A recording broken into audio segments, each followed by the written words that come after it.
This is Cybert signing into Red Alert 3 on the map Deep Sea, and welcome to the CCO Qualifier. We've all wrapped up the BattleNet Qualifier for Gathering Storm, so now we continue our CNC Online coverage. In the north, rocking the red, playing the Empire, it's Das Dulan. And in the south, playing the green Soviets. You know him already, but there's no Crane, so who is it really? This is Green Alert. What a wild day it is that Green Alert is not going for a Crusher Crane opener. He is not rushing any kind of third refinery or Tesla coil or anything like that. So yeah, welcome to the CCO Qualifier. If you have been following the Gathering Storm coverage, then you might remember that actually there was a CCO game. The first video that I made for Gathering Storm was, I think, Czar and Maximo.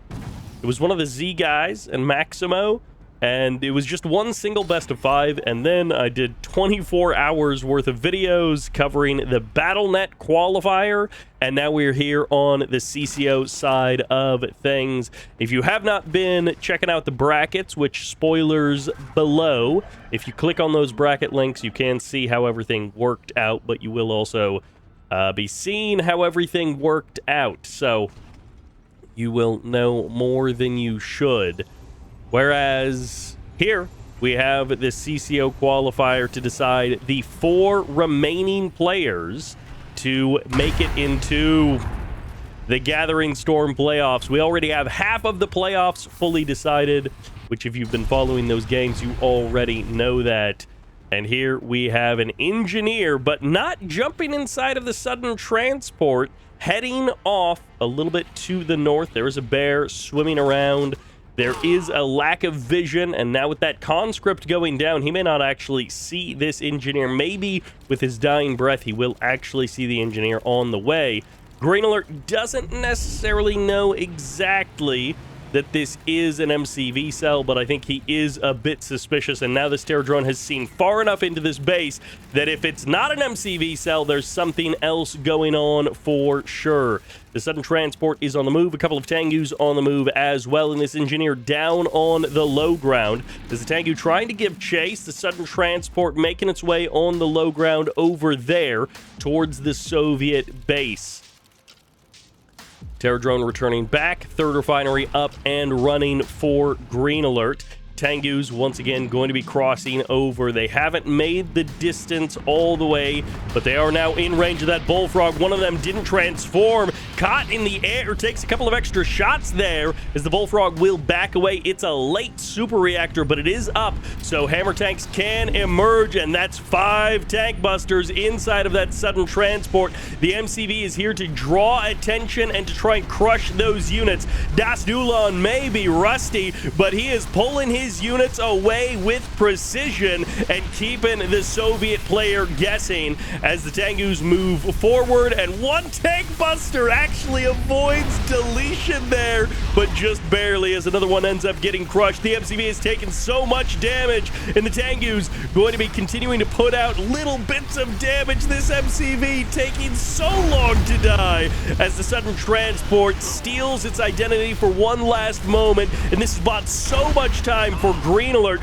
to produce a couple of extra units, a couple of sickles, a couple of hammer tanks. Only one of them did survive that fight as a beacon gets thrown out as well.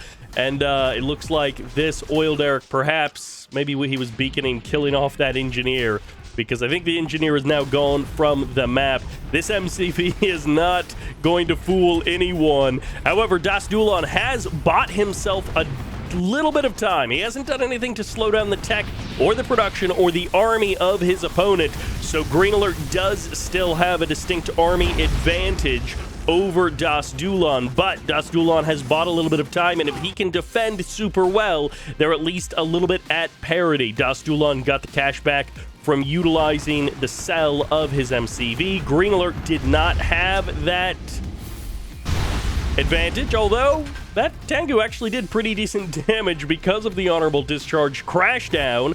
That harvester took quite a bit of damage. Green Alert needs to stabilize, focus, and just either rebuild his MCV or tighten up his defense while his MCV is building, or he needs to just go on and start putting pressure on the Empire player. For now, the answer seems to be go, go, go with more and more units as the Hammer Tanks move forward. This is 5 Tank Busters once again, but that sudden transport is dead, and the Tank Busters get jumped on. Green Alert has no respect for your tricks as he picks up the first win of this series. It's a best of 5, but in game 1, Das Dulon has struck out. Many folks watching will be very familiar with Green Alert, especially if you watched the BattleNet coverage. We got to see his very entertaining games over on the BattleNet side of the qualifier, and spoiler, he was not able to qualify for playoffs, which is why he is here playing on the CCO side of the qualifier. This is his second attempt to qualify for the top 8, to make it in, to get a prize, and to get that payout. But there are, of course, still a lot of tough opponents ahead. One of them might be Das Dulon, who many of you are not going to be familiar with because you were not watching or playing Red Alert 3 like 15 years ago. Das Dulon used to be an expert-level Empire player from around the release of Red Alert 3. I did not actually get to see the prime of Das Dulon. I have gotten to cast some of his comebacks in the, pre-2015 days, but haven't seen him in a while. He has played on and off a couple of times, like many people in the Command & Conquer community. He sort of went off and did other things, had a normal life, and then, like a lot of hobbies, picked Red Alert 3 back up for a little bit, and he has come back here for the Gathering Storm tournament to try his hand as an old rusty guy at making it happen in Red Alert 3 for the Gathering Storm tournament. But will he actually make it to playoffs? Because Green Alert has had just an enormous amount of practice. He did go Crusher Crane in this opening. He is going fast third refinery, though. This is not the Tesla coil push variant of this build. It is a super delay on the War Factory. And it's going to be a delay on a whole lot more as well. Huge influx of cash there. As you can see, very similar cash flow for both players, with the oil derricks now being captured by both, but 3 refineries on the field for Green Alert, making up for the faster 2 refineries of the Empire player.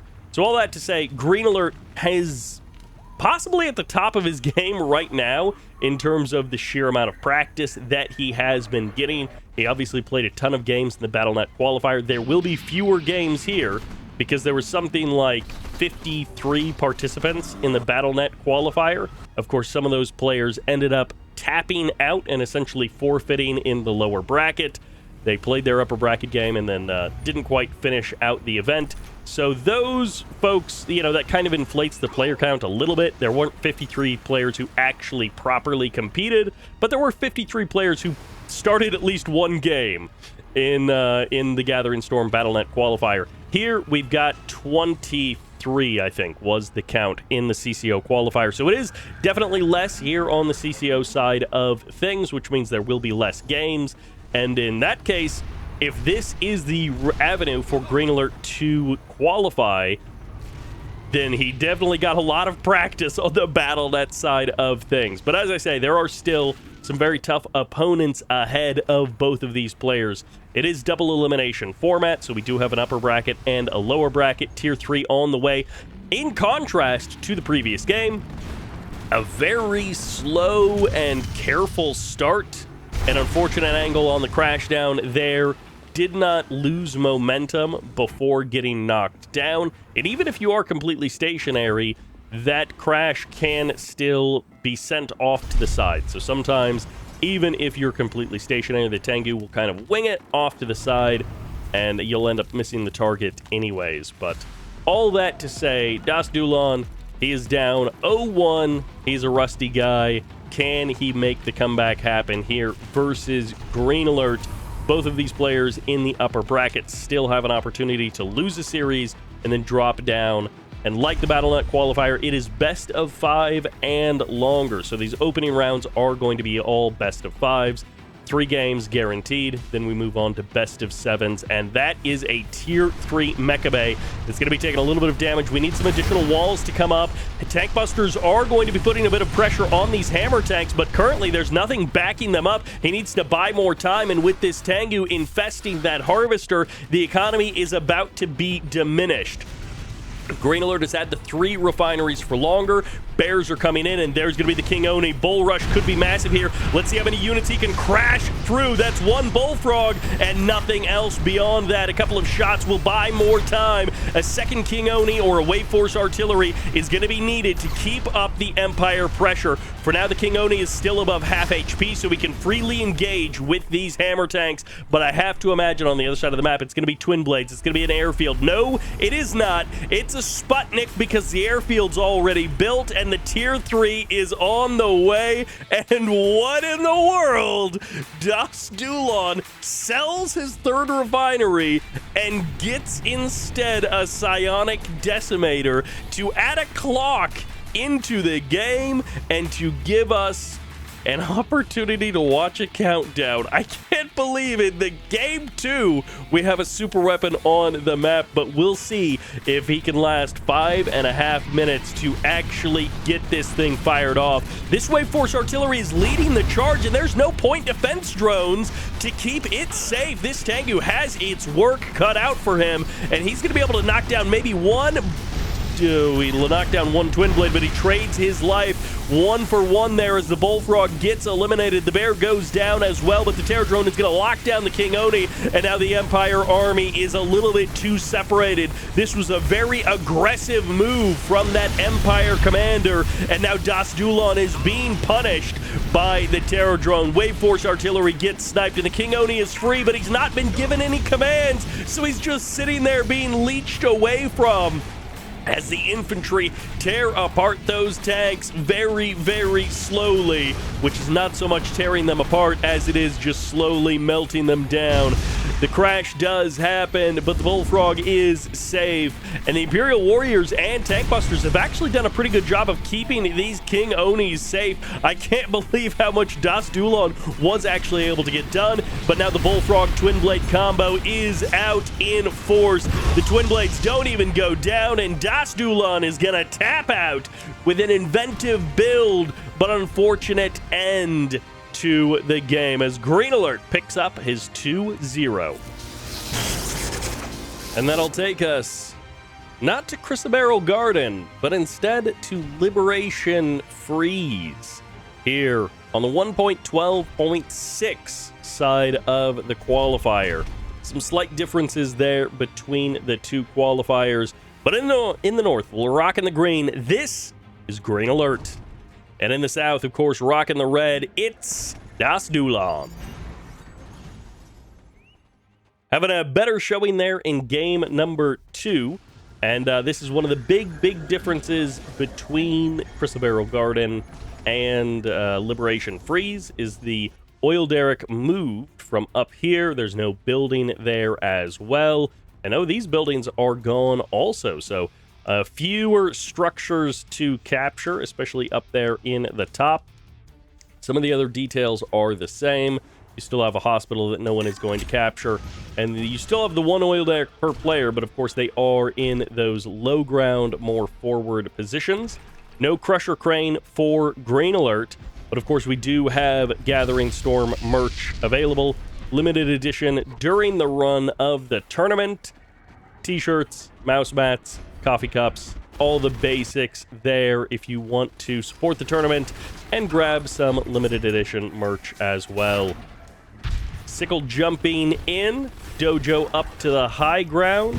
Das Dulon is out of chances, so he finds himself down 0-2 with an unfortunate losing streak, but still putting up good games. This is where I should have cooked the bracket a little bit more to let these guys not run into each other in the first round, because I feel like Das Dulon is putting up a good showing for someone who is, you know, maybe a bit rusty and hasn't been playing as much, versus a player, Green Alert, who has been playing an absolute ton recently heading into the CCO qualifier and is a more recent tournament player, a more recent high-level tournament player. whereas Das Dulon had his tournament run many years ago and is, you know, a little bit the older gent coming back to show these new kids what's up. But now I kind of, with his performance, because he isn't just getting rolled over, he is having good runs in these individual fights, in these individual games. I now wish that they would have clashed a little bit further into the tournament, but this is how the qualifiers get drawn up. There is a little bit of a randomness into the opening seeding of this bracket. And in this case, oh yeah, this refinery is also placed differently here on the high ground. It is rotated into that corner. Tsunami Tank is here. It can easily deal with these units, but I feel like the Tesla Coil, not the Tesla Coil, the Terror Drone is the real terror here as the immediate infect onto that Harvester. And what is Das Dulon going to do? He has managed to kill off that Bullfrog, but he is not going to be able to save this Ore Collector. He's not even going to try and run it down to the low ground. The War Factory is sort of in the worst place for that high ground refinery. That Harvester was basically never going to survive that initial attack. Third refinery up for both players, but of course only one working. The third refinery for the Empire player not working currently. But double oil derricks does help a little bit to make up for that. Not entirely, but a little bit, as another bear does come on out. And for now, the Tsunami Tank going to be helped out by the Empire Infantry. We saw this combination work very well all throughout Red Alert 3's history. Tank Busters are very powerful. Even if they can't shoot up, they're still pretty good at shooting, nonetheless. And Tsunami Tanks, I love to see the early inclusion of Tsunami Tanks. So many players, so many Empire players over on the Battle.net side of things liked playing Tengu VX, and that's it. They would mix in Imperial Warriors and Tank Busters as needed, but Tsunami Tanks were a little bit off the menu. They were not so interested in building those tsunamis and making them an active part of the average game. But here, we get to see them mixed in nice and early from Das Dulon, as both of the oil derricks end up getting captured by Green Alert. He will now take them back, so with the economic damage that he's done to his opponent, forcing the rebuild of that Harvester, and now grabbing both of these oil derricks, Green Alert is looking to have a great setup for the mid and late game as these Tsunami Tanks push in. Das Dulon, he wants to go aggressive, and as long as the Tsunami Tanks can actually open fire on these tanks, he will shred them apart. Reinforcements going to be coming in. Terror Drone gets an infect, so that's going to be a guaranteed extra kill here. He still has 3 guns firing at the current moment as the infantry get wiped away by those bears. Be careful of the Terror Drone. That was almost a chain infect, as here comes the adaptive armor. But where are the Twin Blades? Where's the airfield coming in from Green Alert? I don't actually see anything on the way just yet. He's got conscripts moving through the middle of the map. There's going to be another infect, so another dead Tsunami Tank as the Tank Buster doesn't get the damage off that he needs, and the reinforcements will potentially be cut off here. Terror Drone going for the infect, and this Terror Drone needs to be dealt with. Okay, the infect will not be chained. Harvester back on the way. Das Dulon doing good damage, and Green Alert's solution seems to be just replace that Harvester.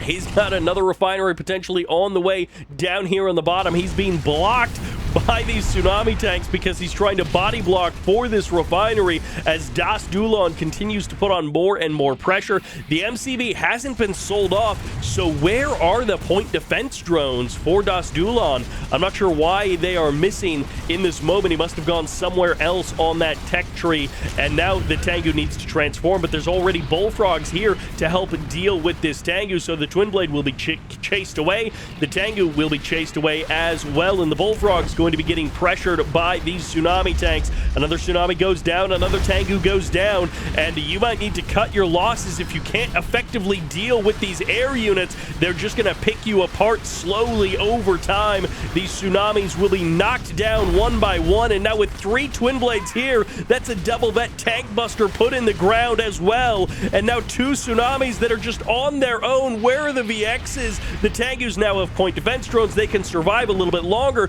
but this attack has been cut down to almost nothing. Green Alert has torn apart this Empire army until almost nothing remains. Tengu's still going to be getting torn apart by these bullfrogs as the Tsunami tries to chase, and the Tengus fly right back into danger. The bullfrogs will eventually go down. No, still 2 of them survive with the power plant coming in to block off these units. The Tsunami tank can't fire with the nano deflectors active, and finally, those bullfrogs go down. The Twin Blade gets assassinated, and green alert. He doesn't have much left. 1 Terror Drone. Oh my gosh, he parked it right next to the War Factory, and the Terror Drone immediately infects the Tsunami tank. No, Das Dulon knocking himself angry at the decisions, and the Terror Drone escapes for a moment there, giving even more time for this hammer tank. Bullfrog is going to pop out and immediately kill off that Tengu if he's still sticking around. 3rd refinery up and running, Tesla coil as well. Das Dulon on an absolute tear, bringing green alert down, just destroying him. And then like a solid 1 minute of bad decision making, unfortunately, by Das Dulon.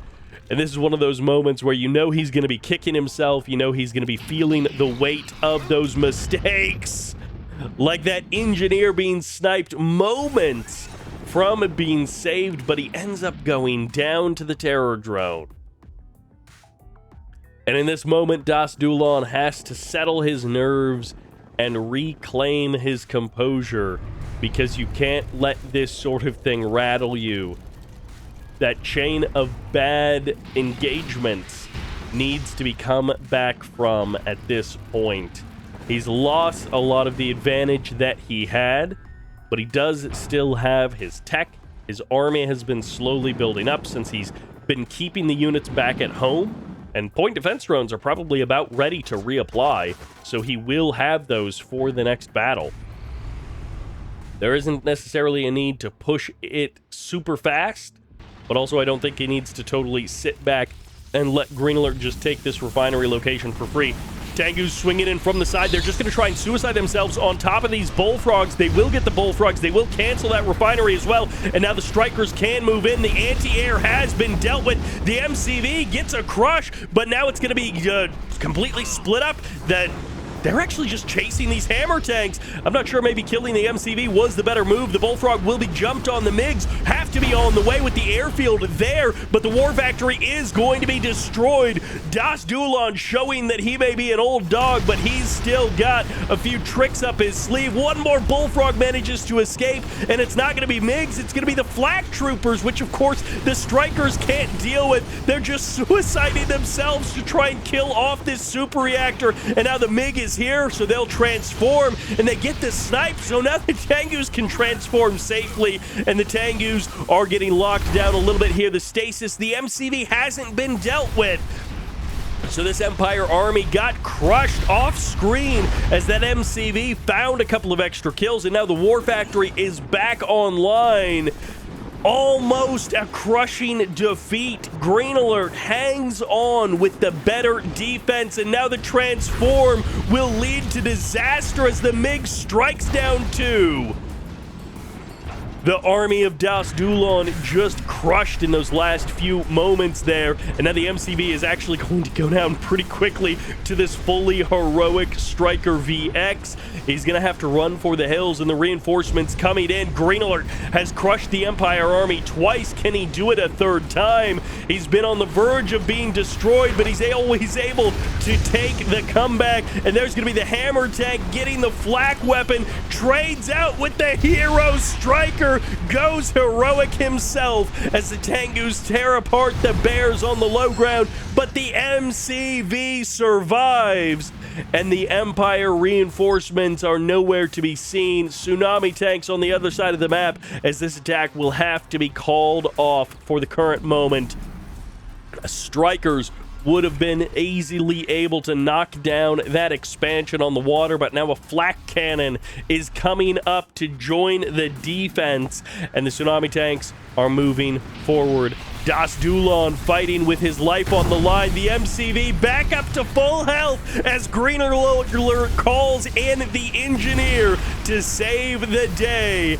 And now the point defense drones are good. The stasis comes in, but the terror drone has been deleted. This hammer tank fully heroic, blasting down those Tengus. The anti-air disappears for the Empire player. But the tsunamis are all that remains. Das Dulon, he has fought hard, but the mistakes are catching up with him. He reclaims his oil derrick, both players trading back those oils one after the other, and he's floating 3 or 4 grand, but that was not because of an MCV cell. He just wasn't building units, and this is why he's got the tier 3 on the way, but it's going to take a minute before it's actually realized as the nanotech mainframe comes online. He still has to upgrade that mecha bay, and then he still has to build the units after that. I don't know that we've ever seen in a 1v1 match the oil derricks both survive to the 13-minute mark and change hands so many times as both of these have. I feel like at least one of them ends up getting destroyed by this point, but in this case both players having a little bit of a handshake agreement to not kill off the oil derricks and to just utilize them as fully as they can. And the pause comes in as both players look to set up 4 refineries and some tech. I'm worried about a terror drone hopping on over to that naval yard location and just infecting that harvester and causing some problems for Das Dulon. Both of these players going back and forth on the economy, but as you can see, most of the game, it has mostly favored Green Alert, with maybe a couple of spikes coming in there from sacrificing these weapons. That's a double shutdown as the satellites come in. The harvester goes down. The hammer tanks are dealing with the tsunamis, and this hero hammer continues to just put out huge damage, killing off that striker with the help of the VXs, and that's a double barrel hammer tank with a couple of friends. 2 double barrel hammers that are just gonna back on off. They killed the harvester, they killed the refinery, they killed the tsunamis, and they've gotten what they wanted. The game swings back and forth, but most of the army is now dead for Das Dulon. Is he trying to tech up 3 structures at the same time? That seems quite dangerous. Although for the current moment, the Yari mini-sub deals with that terror drone, keeps that harvester safe, but he's down an entire refinery. He's reclaimed the oil derricks, but of course the refinery is worth quite a bit more than those oil derricks. Maybe he can sneak out the expansion. Yari mini-sub is actually going to double check. He goes up into this corner. There's nothing to see there, but he wants to make sure that there isn't a sneaky Soviet expansion that he doesn't know about. Bonsai charge comes in. Can he stop the engineer? It's going to be close as the hammer tanks come in. They're going to body block for their engineer friend, and it looks like both of the oil derricks will eventually go over to the Soviet player. Yari mini-sub is ready and waiting out there on the water. Wave Force artillery are here. They need to target down that hero hammer tank. They get it. That's going to be leeching, basically, the experience off of that hammer. Don't push too far forward. There's no reason to rush as the Wave Force artillery gets targeted down. Barely survives. No point defense drones on that guy either. It's just on this one tsunami tank. I'm not sure where the other units are that got their point defense drones. They must be a couple of Tengus somewhere, somewhere. I don't know. Sells off the refinery. Green Alert causing real difficulty to the economy of Das Dulon. And now that economy graph is just going to be getting even worse. But here we go. We saw this, I think it was Zugspitze, maybe it was 32 oil derricks as well. A couple of players have tried this throughout the BattleNet qualifier, but it didn't have a great success rate. Eureka plus Tier 3 Empire didn't have a great success rate, but it did work a couple of times. There were a couple of players early on in the BattleNet qualifier that were actually just like Tier 3, they would go Tier 3 very fast, basically immediately out of the gate. They were looking to set up that Tier 3, get the high-tech Empire units, and play from there. They would almost skip those earlier stages of the game. All right, third refinery is coming back online. This is going to help out Das Dulon's economy quite a bit because he is going to be spending a lot of cash to rebuild these units. It feels like he needs a couple of King Onis. He needs probably two more strikers, or he needs 5 Tengus out on the field because this combination is so difficult to deal with. I'm not even talking about the whole Soviet army. Just the Twin Blade Bullfrog combination can be so difficult to deal with. But with 3 or 4 Tesla troopers, there is also the potential of just stasising and locking down this entire Empire army. This is not a lot of Empire units. This is a very, high potential Empire army, but not a lot of Empire units. So if you can lock down a couple of them, you can take out a huge amount of this army value, and he's not even going to try. It might just be a base race against a guy who's taking a double expansion in the corner. Normally, you don't want to base race an Empire player who can hide power plants in the corners, who can be very mobile and get those buildings out anywhere. But in this case, you don't want to base race a Soviet player who's taking a sneaky expansion off screen that you don't know about, as the MCV is going to pack up. But there are so many Twin Blades here, so many Bullfrogs as well, that everything just gets shut down. The Mecha Bay survives. The Tier 3 barracks ends up going down, and this is going to be a full-on base race to decide if Das Dulon can survive in this game, in this series. The Mecha Bay is going to go down. The Tesla troopers not needed to lock down that MCV because it just dies, as the MCV of Green Alert is hiding in the corner, setting up 2 refineries. He may be low on power, but it almost doesn't matter as he tears apart this Empire base, and he doesn't realize how close he is to actually just winning. 3 buildings remain for the Empire player, and it's too many for the Soviet. Das Dulon doesn't realize that he has no hope. He thinks his Wave Force artillery can reach everywhere that is needed on the map, but there's a sneaky reactor there on the high ground, and now it's all down to the refinery. Once this Tier 3 docks goes down, it's pretty much over for the Empire player. This refinery is all that keeps him in the game. The oil derricks will save Green Alert from any true loss of income, and now the realization will come in for Das Dulon. He goes, wait, what? I thought you were pretty much dead. Where's your last stuff? The Twin Blades moving forward. Where are the hammer tanks? The hammer tanks could almost just end this for Green Alert. Does he not realize that he might not realize that this is the last structure that he needs to knock down, that this Empire player is basically dead in the water? The race could be over. He could just send the hammer tanks and the Twin Blades at the same time and kill off this refinery, but he doesn't quite realize, so he pulls everything back. He's gonna make himself Eureka-proof, but he doesn't actually need to. Eureka is going to tear down this stuff. She's gone fully heroic. She's got the gold star.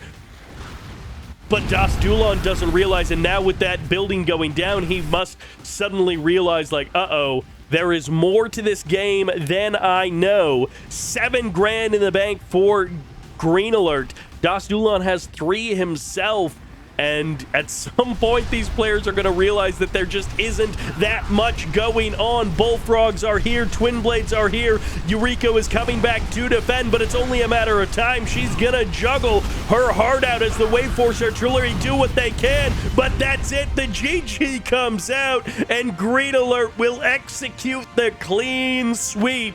3 games in a row. Das Dulon, that score does not tell his story, as he put up one heck of a fight across those games.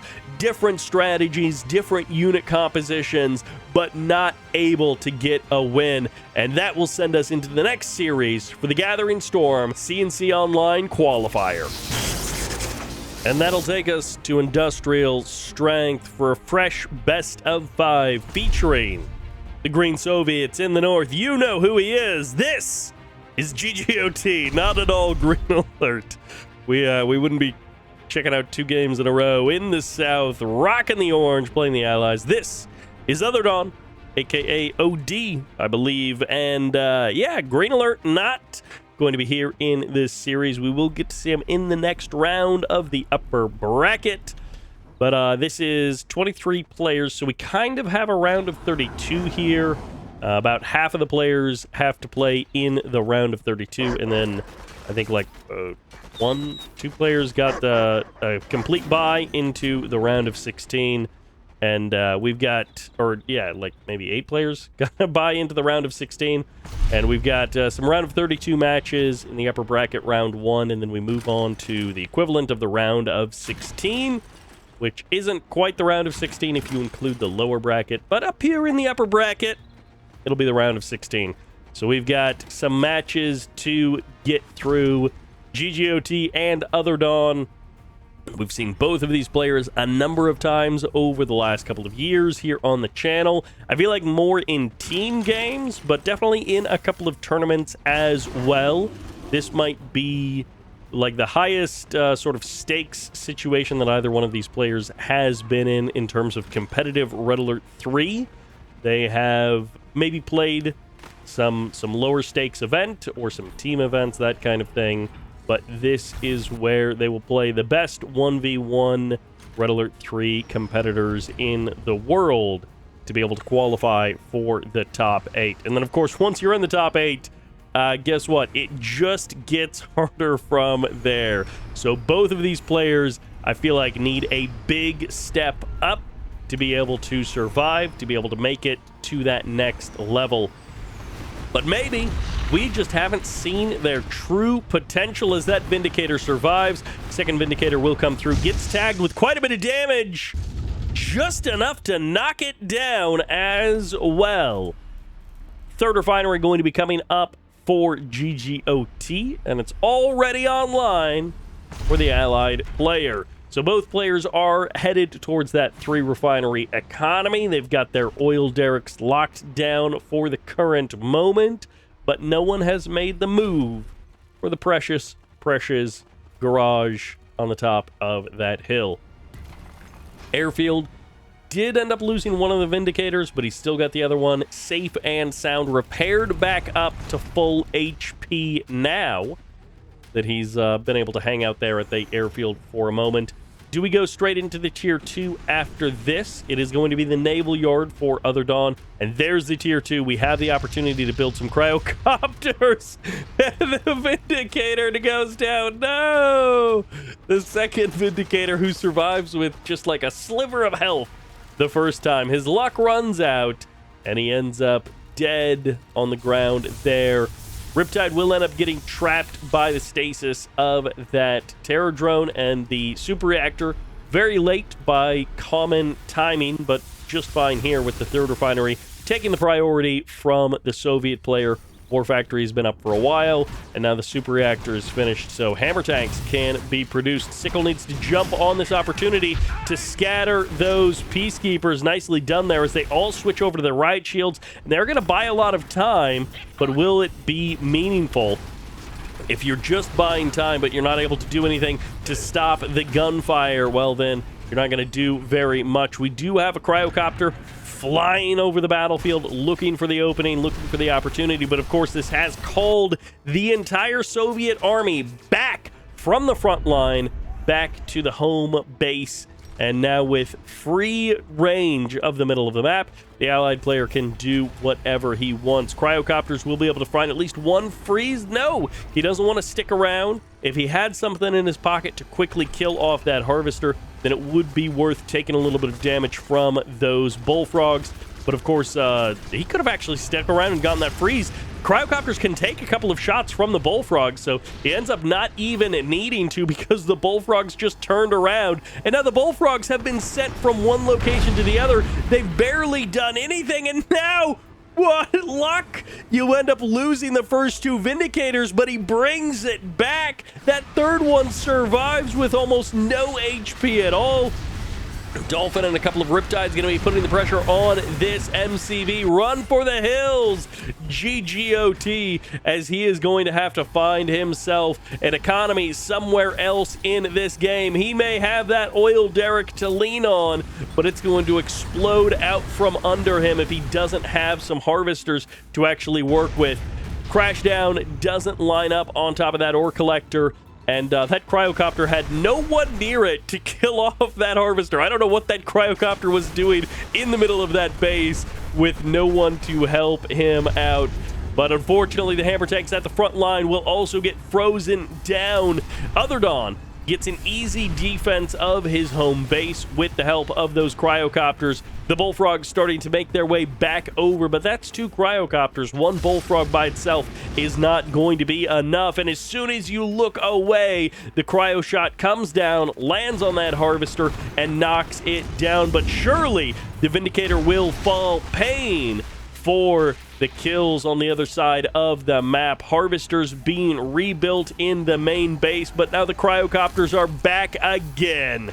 Both harvesters, even if they survive, it won't mean anything if they can't actually harvest. Finally, a cryocopter goes down as the bullfrogs come back, and they do save the harvesters for the current moment, getting them back online, thawed out and ready to go. Weapon does transfer from the Riptide over to that hammer tank, and these cryocopters need to get out of town. They need to find a different place to hang out, because for the current moment, cryocopters are not welcome in the Soviet base. Riptide going to be showing up. He will get stasis for a few moments there. Hammer tanks moving into position. Guardian tanks showing up as well. They're going to try and save this oil derrick from the clutches of those conscripts as the cryocopter gets pushed away. And for now, the hammer tank is very small, but he is mighty as soon as he unshrinks himself and gets back up to full size. Sickle ends up getting frozen. No more harassment for you, fella. As the oil derrick does get saved, the Guardian tanks hanging out outside of this third base location. Once that cryocopter moves back into position, cryocopter swung away to the south side of the map. Will freeze the oil derrick. Very, very low health on that cryocopter. The Terror Drone might be able to stasis. Is he in range of the leech? Just outside of the range of that leech beam. So the hammer tank won't be able to slowly kill off that Riptide. Both players scrambling to try and keep their oil derricks alive. The mid-game turning into an absolute mess as Otherdawn has been on low power mode for a moment here and needs to get himself back online in terms of electricity. Should be able to make that happen even without the naval yard. The War Factory would be saving him, but the Terror Drone gets the chain infect. This is going to be 3/4 of the tanks just eliminated, and the Terror Drone ends up going down. The force fire, no, he was not even force firing the tank, he was shooting the ground. So the Terror Drone does get the chain infect. That is all 4 tanks dead on the ground.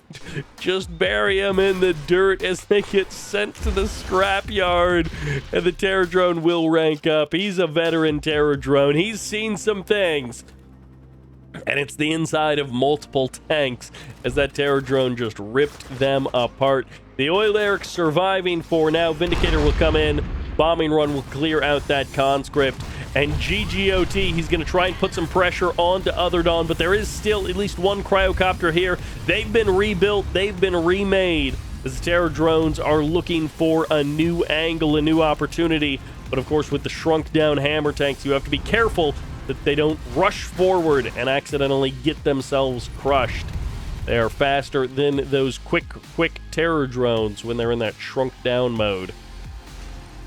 Harvester once again going to be harassed. The cryocopters finding every opportunity, it seems, to be able to knock down this Soviet economy, slow it down, and keep the Allied economy online, looking fresh as always. Cryocopter is going to be freezing down at least 1 of these hammer tanks in this fight. Peacekeeper might even just have gotten the kill there. As the Terror Drones, they can stasis the tanks, but they can't do much when they're just hanging out on the back line. Hammer tanks go down. The GG comes out as GGOT will tap out of game number 1 in industrial strength will be conquered by Other Dawn. And I feel like that was a very respectable back and forth for both players. Other Dawn's cryocopters netting him a lot of value versus GGOT. The Soviet units somewhat struggling to be able to deal with those cryo units. But there was also a lot of stabilizing. GGOT did manage to get a nice number of aerial kills. He did manage to clear the skies like 2 different times after taking a bit of damage in the early game. And so GGOT, once again, he's down 0-1, but had a good showing in that first game. Okay, there's the second refinery. There we go. A nice, and he's got it all up and running. Enough dogs to keep away the bears. We do have 4 javelin soldiers on screen. Make it 5. So a Riptide is expected from the allied player, but maybe he just wanted to clear the buildings really, really quickly. He does leave this one open for the current moment. We'll see if he ends up knocking that guy down as well. Buildings on the high ground get cleared out. And the Soviet player, on the other hand, he's going War Factory, sells off both of the barracks. He's got his early infantry push, and now he is going to finish up those walls. Even a little bit of a base crawl over there. He's got the double reactor, so he can move his MCV without going into low power mode. And there's the airfield for the allied player. Double Riptide, it looks like, for Other Dawn, so he will have that javelin power to put out onto the map. We'll see where he actually ends up going with those Riptides. Extra power plant gets added on. MCV up to the high ground. And the airfield is in a good position for that high ground MCV as well. Riptide on the move. Can plant your MCV pretty far forward and still apply that tier 2 to the airfield. Good bomb splitting so far from Other Dawn to help clear out those conscripts a little bit faster. And that sickle did not stand a chance with the Riptide and all of those javelin soldiers inside of it. But that does also confirm, you know, which one of these Riptides has the javelin. Now GGOT does know. He is about to lose track of it as it heads off screen for him. But, well, I guess it's going to be reconfirmed for him now as the sickles move forward. These javelins will clear out these center buildings. Really high DPS, going to be able to knock that down. Sickles could go for the jump to try and stop them from getting inside of the Riptides, and there's going to be 2 javelin soldiers dead. So the Riptides do not have as much firepower as they once did. Dog comes out, but the terror drone will be cleaned up first, as the refineries are coming online for both players. No tier 2 yet from the allied player. He did prioritize that 3rd refinery, and unfortunately, 1 more sickle will end up going down.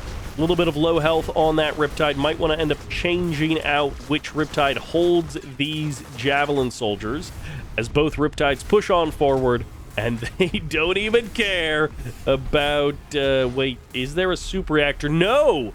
The super reactor is only just now starting, so with the Vindicators coming in to support, this is going to be difficult. There's no crush threat here, and the Bullfrogs just run away. They are leaving this ore refinery to the Wolves or to the Javelins as it stands, and that's just a dead 3rd. The Bullfrogs are worth less than the refinery, so if you have to sacrifice something, sacrificing the Bullfrogs, no, he's not.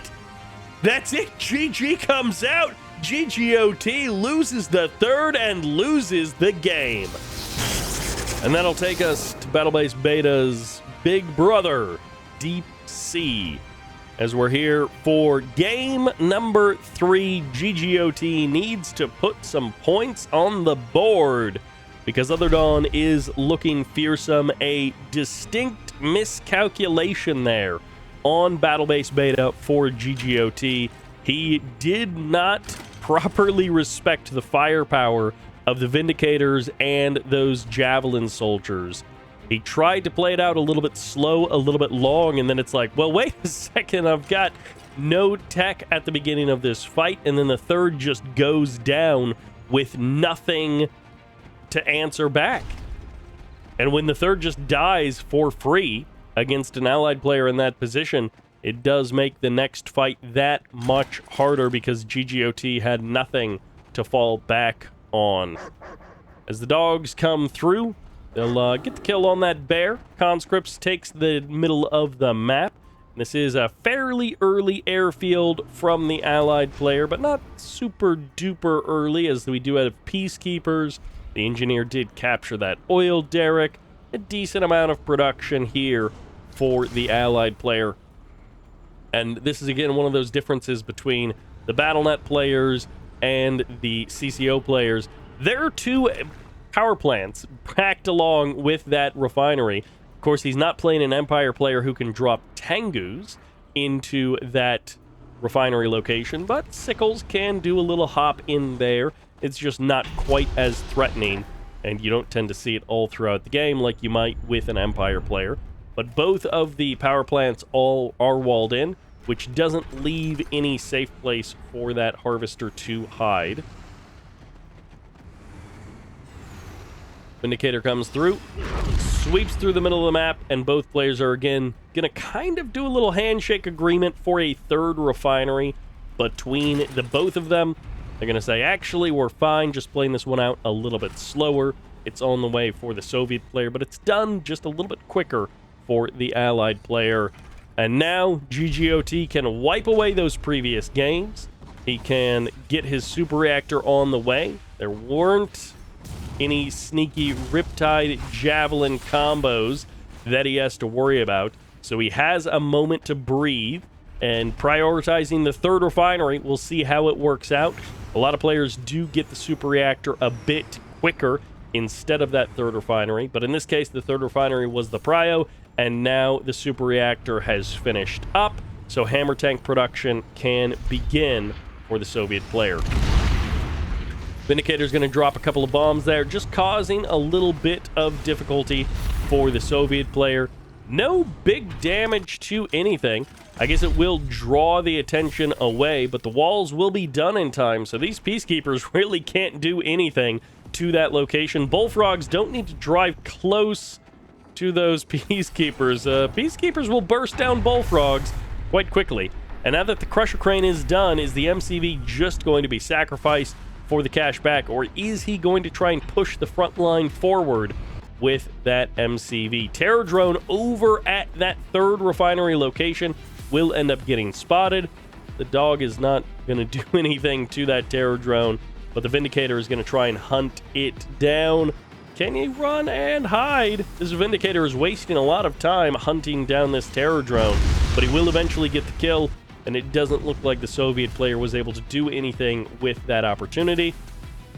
Dog scouts out the third location, and we'll kind of block that off a little bit for this MCV. Kind of an annoying move for the Empire, or for the Allied player to do versus the Soviet player. Tesla coil on the way, but it's not ready yet, as Other Dawn has taken to the skies with the cryocopters and taken over the ground with the Guardian tanks.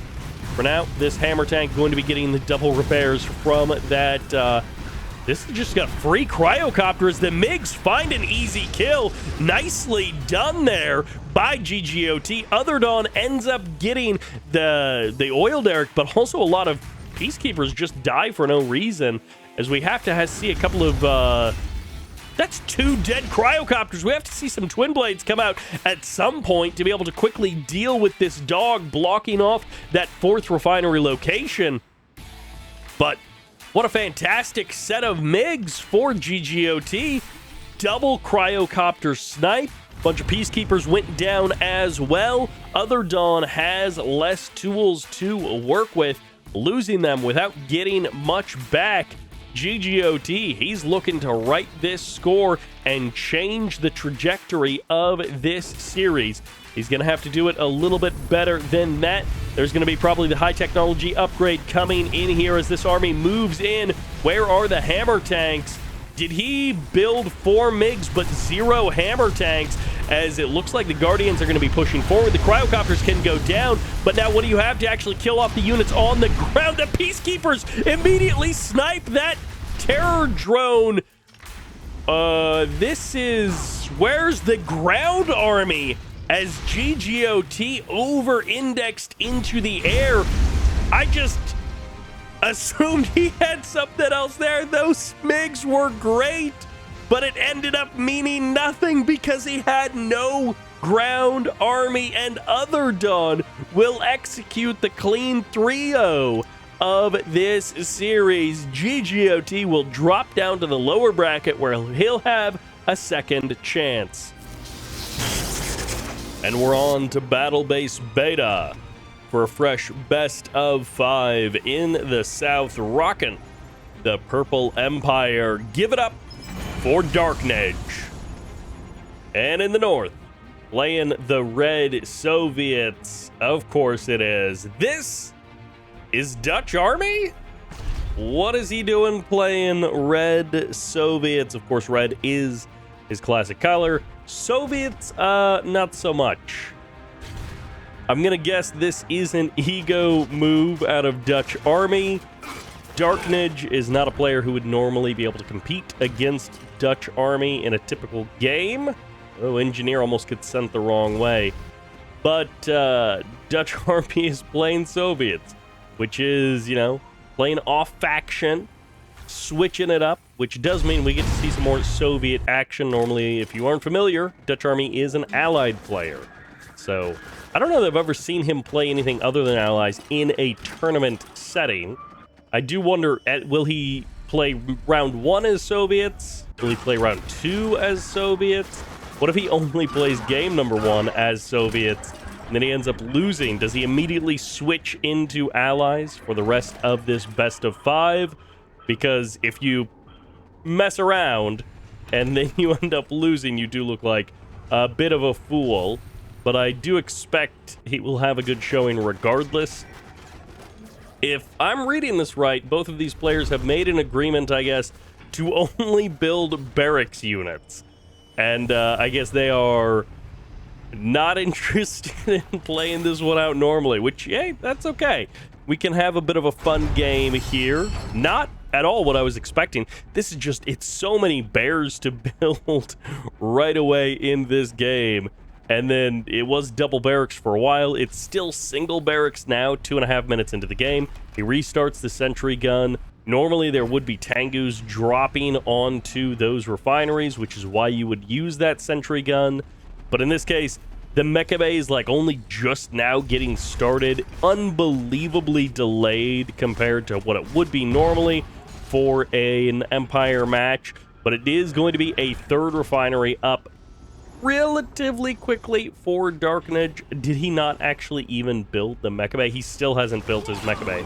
So Darknedge is not playing a normal game by any means. Both players just wanting to go silly mode right from the beginning. And they're going to be able to start putting some damage out into this Harvester. Not actually targeting down the ore refinery. They're doing a decent amount of damage to the Harvester. They did surprisingly get it down to about half HP, in part because it did not switch over to the adaptive armor. But now with the walls up, Dutch Army is safe from that and into a naval yard and the classic 3.5 minute Mecha Bay coming out from the Empire player. We're on goofball mode, so these guys are not taking this first round seriously at all, which I think if they were taking it seriously, based on past performance, it would be a bit of a slam dunk for Dutch Army. So we'll see how this ends up playing out, because this is already a more entertaining start than we might have already had. Naval Yard is here. Yari Minisub should be coming out very soon, which will allow him to chase away this Terror Drone. Maybe he gets the kill, maybe he doesn't. Dutch Army does manage to lock down the Harvester for a few seconds, but as you can see there, Terror Drone ends up being eliminated. Super Reactor up and running. War Factory has been up for a minute. We've got Hammer Tanks out on the field. Could be adding an airfield or could just exist on this 3 refinery kind of a setup. With the Honorable Discharge, this Harvester will be very close to death, but no, the Harvester will drive away, and extra damage coming in from the Imperial Warriors, a couple of additional shots, and Dutch Army will send it back into the armor mode, only to have to take the armor right back off again, and then get back to work. No conscripts here on the high ground to help deal with these buildings. And the Oiled Eric taking a decent amount of damage right from the get-go. This game has turned weird, but Darknage is actually in a pretty good spot now. He definitely didn't get there in a normal way, but this double, triple barracks, whatever he ended up doing, it's kind of worked out now that we're at the 5.5 minute mark. We're getting close there. You know, both players are going to be in a pretty okay spot. Dutch Army would probably like to have a 4th refinery up and running, not have a 3rd refinery that's like down at half HP, but he's got the Crusher Crane here on the front line. Pretty decent spot for a Crusher Crane as well in terms of being able to provide a lot of defense for his units, being able to pull units back there easily to get repairs. And now the Chopper VX is going to show up. There should be at least a couple of Bullfrogs. There's 2 of them here on the high ground. One Chopper VX is just going to go to town on that sentry gun. This will buy a couple of extra seconds for Dutch Army to respond. He can bring the Bullfrogs down, bring the Hammer Tanks down, and chase away that Chopper. Goodbye to the VX as this Imperial Warrior continues to shoot away at that refinery, not being stopped by anyone. There's conscripts nearby, there's bears nearby, and no one has dared to stop this Imperial Warrior from actually doing anything. 4 refineries up and running. It looks like toxins are about to drop on this location. The Imperial Warriors exited the building, but they didn't do anything beyond that. Okay, they finally did run out of range of the toxins, and this barracks is now functionally useless for the next 30 seconds or so. Nanotech mainframe out on the field for Darknage, and he can actually go tier 3. Could try to sneak tier 3 out here on the naval yard. He has not upgraded to tier 2 yet, but maybe we see a tier 3 come up, and these toxins might actually still be around with this building expires, so the Imperial Warrior dies immediately, and then the toxins will fade. Dutch Army a little bit slow on the eco, but at least he does get the infect on this Mecha Tengu, so eventually it will go down. The Harvester will be safe for the current moment. And the MCV heads to the low ground and is looking for that 4th refinery location. For the current moment, Darknage has a nice income advantage, but also, you know, look down at the bottom. He's got 4 grand just sitting in the bank. He is not spending his cash. So what's the point of having an economic advantage if you don't actually use it to your advantage? That's a tier 3 Mecha Bay. Do we have King Onis? No, we don't. Do we have Wave Force Artillery? We've got 1. And that's going to be the point defense drones used on 2 different units. There we go. Not a big cluster of Tengus, VXs, and Tsunami tanks, but instead just 2 units there. And the curious thing that Dutch Army is missing, other than this Harvester not actually working, is of course that airfield. He has neglected the airfield. No, he hasn't. It's right there, but we haven't seen any twin blades. We haven't seen any MiGs, but of course there isn't a lot of things flying. But the twin blades are really the piece that I would expect to see flying around. So he does have the airfield. Was that the first twin blade that he actually built?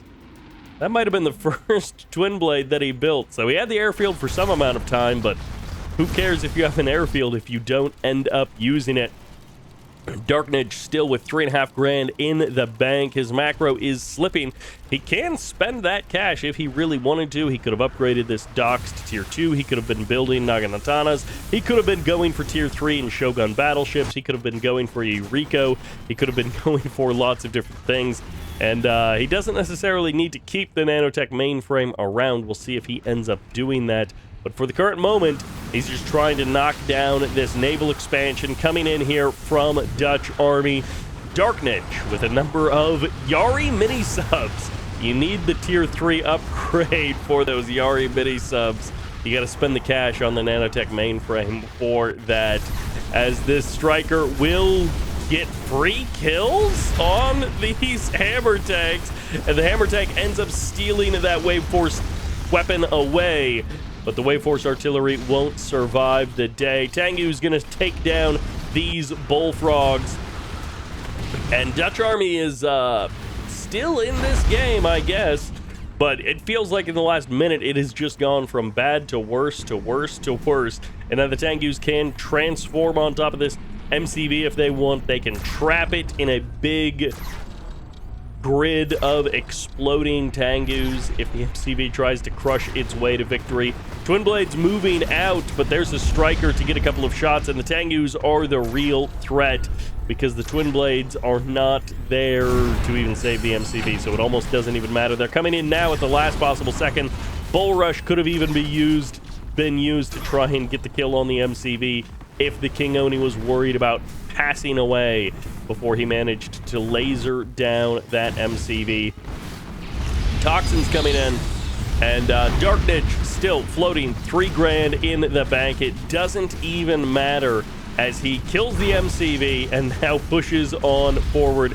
Twin Blades are here. Tengu's not willing to transform just yet. That Harvester did indeed get back to work, and this King Oni will step on out, will get infected, can blast through a couple of last bullfrogs if he really wants, and the Crusher Crane putting up some walls to protect itself. Dark Niche behind all of this. He's got not quite infinite time to do whatever he wants, but almost infinite time to do whatever he wants. He's just building more and more walls. I don't know, like one Tengu or one Wave Force Artillery could have dealt with this problem quite easily. He's still floating nearly 3 grand in the bank. You can even upgrade this naval yard and use it to build tsunami tanks if you want. Twin Blades moving out over the water. They should be able to burst down this Harvester. They don't even try. They are a little bit far away from the bullfrogs, and the Tengus are here to attack. The rest of the Tengu is going to clear out those conscripts. Finally, Dark Niche doesn't have those nasty conscripts to worry about. Do we have an MCV rebuild coming around for Dutch Army? He's bought enough time. He's got the Twin Frog combo. He is not winning in terms of army value, but he is winning in terms of Dark Niche is just hanging out on his side of the map and is not doing anything remotely aggressive. Half of the Tengus could transform, and the other half could just go for the kill on the Twin Blades. They don't even have to because the Twin Blades get shot up while the Tengus sacrifice themselves, and then they transform anyways to get the kills on those bullfrogs.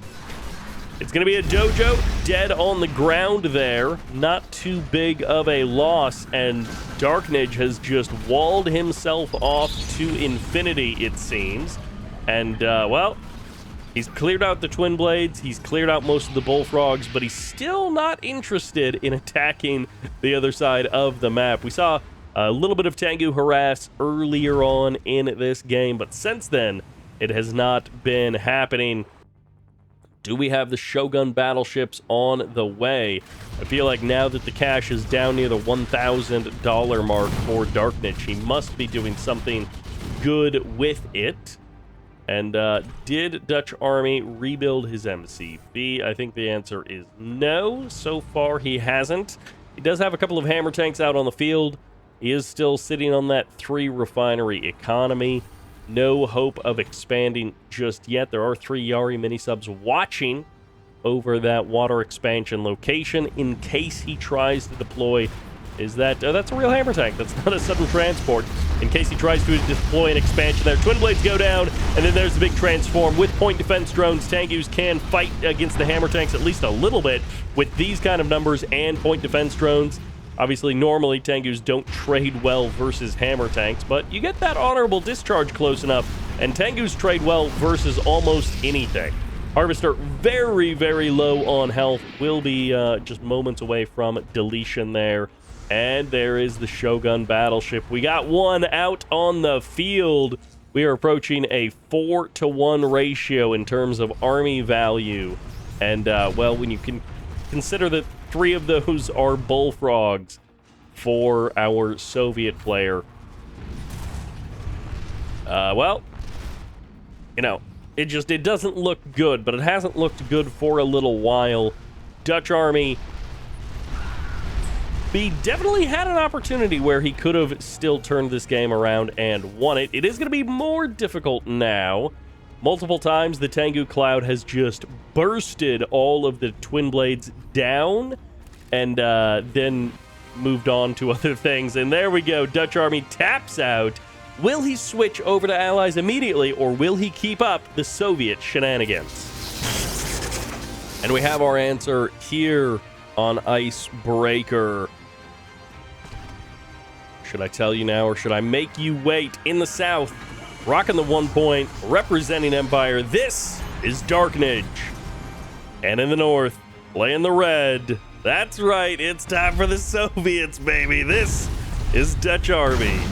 You wouldn't believe it if you didn't see it with your own eyes. Dutch Army, he's sticking with Soviets. He's going to be playing them 2 games in a row. Battle-based beta, now here on Icebreaker. The Snowplow Replacement. Still a relatively small map, ice-covered aesthetic, but very different than Snowplow. A very different map setup. It's a lake map instead of an island map, so in some ways, Navy is very much de-emphasized, but we actually have seen still some Navy plays on this map over the days, over the years, and, you know, I'm always glad to see this map. The players not always so happy about seeing this map. This one, a number of players do not like Icebreaker at all, but they also get a couple of map vetoes. So depending on, there were a couple of different map selection processes that players could opt for. And one of the map selection process is like, you just, you know, agree with your opponent and everybody is happy. But you also can ban out maps from the beginning of the series. So if you don't like a map in particular in these best of 5s, even in the best of 7, you can ban it out from use. And, you know, you can eliminate it if you really don't like it. But I am aware that Icebreaker is one of those maps that some players just don't like. I enjoy quite a bit, but we do have a much more normal-looking game. 2 minutes, 15 seconds. Bit of harassment coming in across the map. Third refinery not quite being taken, but the MCV is poised in that direction for the Empire player. This is, again, one of those maps that has so many buildings all throughout it. Dog, actually, Bear going to be camping out on top of that dojo. Sneaky dojo in the south. Terror drone trying to weave its way through. And yeah, I don't know what the players agreed about with that first game, that battle-based beta game. They both decided that it was going to be a goofy game, but this game looks so much more normal, despite the fact that it is on Icebreaker, a map that is not played nearly as often. Super Reactor is up, Airfield is on the way, Third is already up and running for Dutch Army. Darknage, despite the fact that he moved his MCV over in that direction, doesn't have a third up just yet. Terror drone going to be locking down one of these Tengus just in the middle of the water there, and the dojo is being dealt with. So Dutch Army had an opportunity where he could have forgotten about this dojo, and then Darknage could have done something nefarious with it. But in this case, he will not forget about it, and he will deal with that dojo right from the beginning of the game. The middle of the map can be quite contested, but of course, because it's a lot of buildings, in some ways it does favor the Soviet player. As long as they have enough conscripts to clear out those buildings, they will control the middle of the map. And if you're allies or Empire, you have to want to control the middle of the map, or you have to be willing to play around it. Walls up pretty completely around those main base refineries. Third ref is finally up and running for Darknage, but it's some early hammer tank harass. As the tsunami tank is here, the dance will commence. Twin Blade here for support. Bullfrogs, of course, on standby in case there's any flying pests for the Soviet player to deal with. Walls, they're good against hammer tanks, not so good against twin blades, as the Tengus just abandoned their side of the map and are looking for a bit of harassment on the other side. What's coming out of this war factory? It better be a bullfrog. If your name is Dutch Army, you're going to want to deal with these aircraft at some point. That's going to be a hammer tank and an immediate sell-off of that airfield, as both players have some big decisions to make. With the Tengus on the other side of the map, the harvesters are very vulnerable, and so it's going to be up to Dutch Army to just delay this army. He's already given away his airfield. For the current moment, he's going to try and defend against these twin blades, against these VXs and these Tengus. As one hammer tank ends up going down, the other will force those Tengus away, and now the Chopper VX is unopposed there in that section of the map. Twin Blades targeting down an additional Harvester, and Darknage down to just one Harvester. Is it even working? Yes, it is. But the Hammer Tanks are potentially trapping this Tsunami. They got abandoned by their friends, and now Darknage is getting the kill. Bullfrog's a little bit too far away to actually help out with this fight. And now the Twin Blades are engaging without the help of the Bullfrogs to try and body block away those units. Terror Drone is here, though. That's the real Stasis King, as that Striker gets the kill on one, but not the kill on two, as the Twin Blade stays alive just barely. This Mecha Bay needs to finish one more Striker, but the Satellites are going to be coming in to help get the kill, and then GG comes out. Darknage drops game number 2, and Dutch Army gets his first win as Soviets. It has been said, mo money, mo problems. But as Darknage learned in that last game, no money does not equal no problems. And here on Mers Landing, he's going to have an opportunity to knock down the Soviet player Dutch Army once again. We are not seeing a crane first opening. The Soviet players should be crane first opening because it's fun. Because it sometimes makes the games either really active or really degenerate. But in this case, very normal War Factory based opening from Dutch Army. None of this goofy green alert kind of stuff. But Dutch Army, he is continuing to stick with Soviets. I do feel like there was a distinct tonal shift from game 1 to game 2. Hopefully you guys could spot it as well. Both players deciding to play very sillily, in a very silly manner in game 1, and deciding to serious things up. Yeah, that's definitely how you say that. There's no more words. But they have shifted their attempts at this game. They have shifted their strategies and their overall perspective on this series after that game number 1.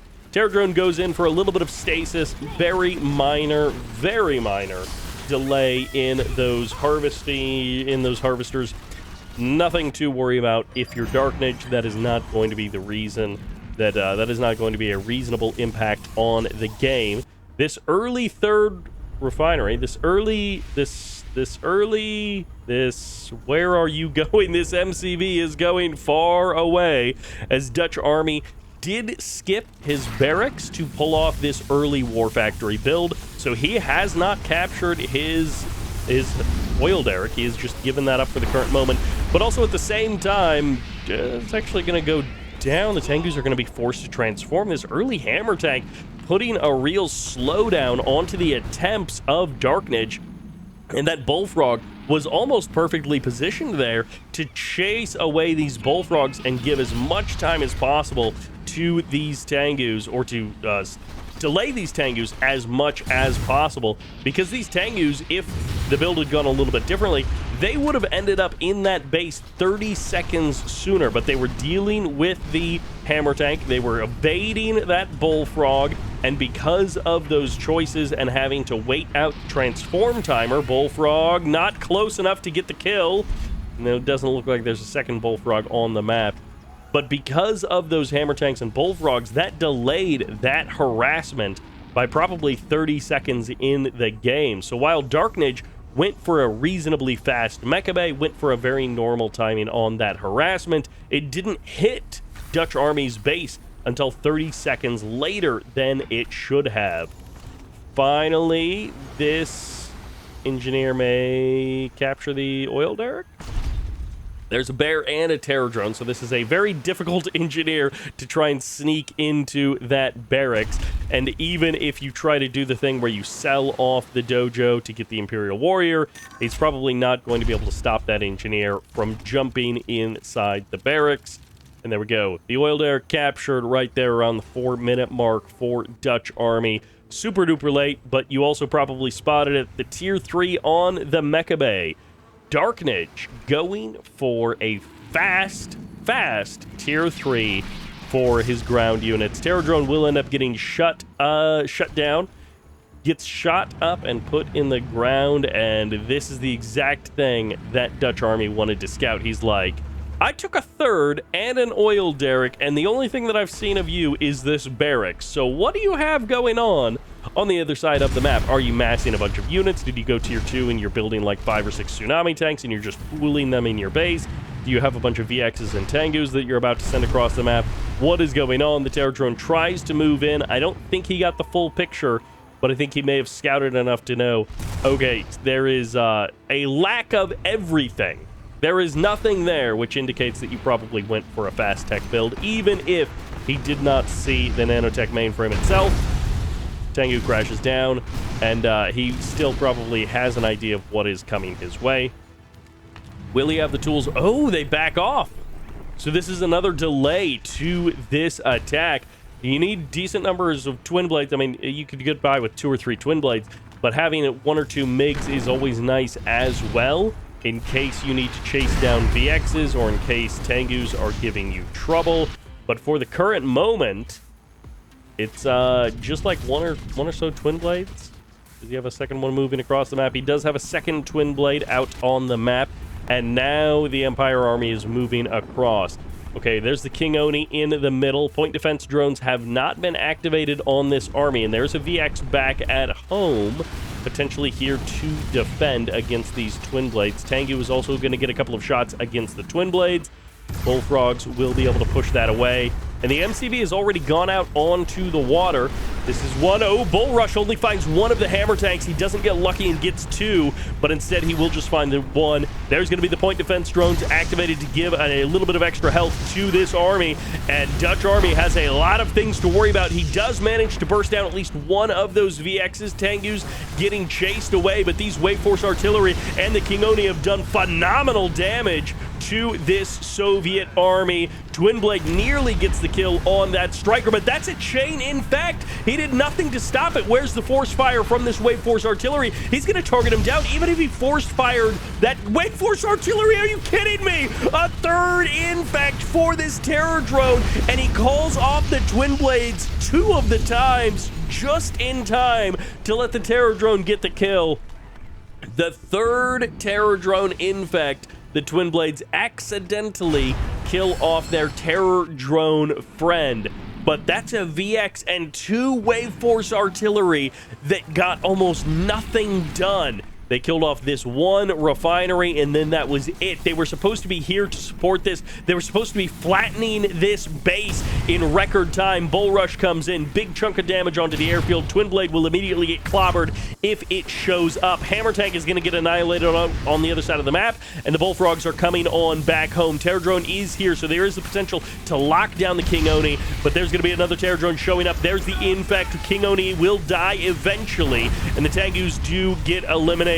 Terror Drone will be able to stasis this King Oni. Tengus go for the transform. Good kills by these Tengus. They find 2 targets. They get a third. The Bullfrogs are out, but the Twin Blades are trading. Tengus almost down. Bullfrog survives. Tengus get eliminated, and now the Twin Blades just have to save this war factory. King Oni's time is limited. Bullfrog shows up. Tengu goes for the transform, but now he's on the wrong side of the spike to stop these Twin Blades. Terror Drone even survives. That's a hero, Terror Drone. He's gone golden, and he is assisting the Soviet Empire to no end. There is no end in sight for this guy. That Terror Drone did massive damage to shut down that attack. 2-3 Terror Drones throughout the course of this game have totally changed the composition of Darknage's army. Darknage had a fantastic unit comp. Okay, maybe not fantastic. A really good unit comp, all things considered. He was missing a couple of units, but the Terror Drones have just torn him apart. And now again, the Chopper VXs, they go for the transform. They chase away the Twin Blades. Okay, good. But now you're losing a $1,200 VX at 9 minutes when you're drawing a 0 on your bank account. This is an Empire player who has never taken a third refinery and who is just losing these expensive Empire units left and right. He's not even like killing off an equal number of Twin Blades. he is getting some of the terror drones. Wayforce Artillery gets a little bit of value. Is he going to get the second Bullfrog? No. Out of range. And of course, with this MCV, which was trying to take a kind of greedy expansion, trying to get up to a fourth refinery, it ends up just being a good third refinery.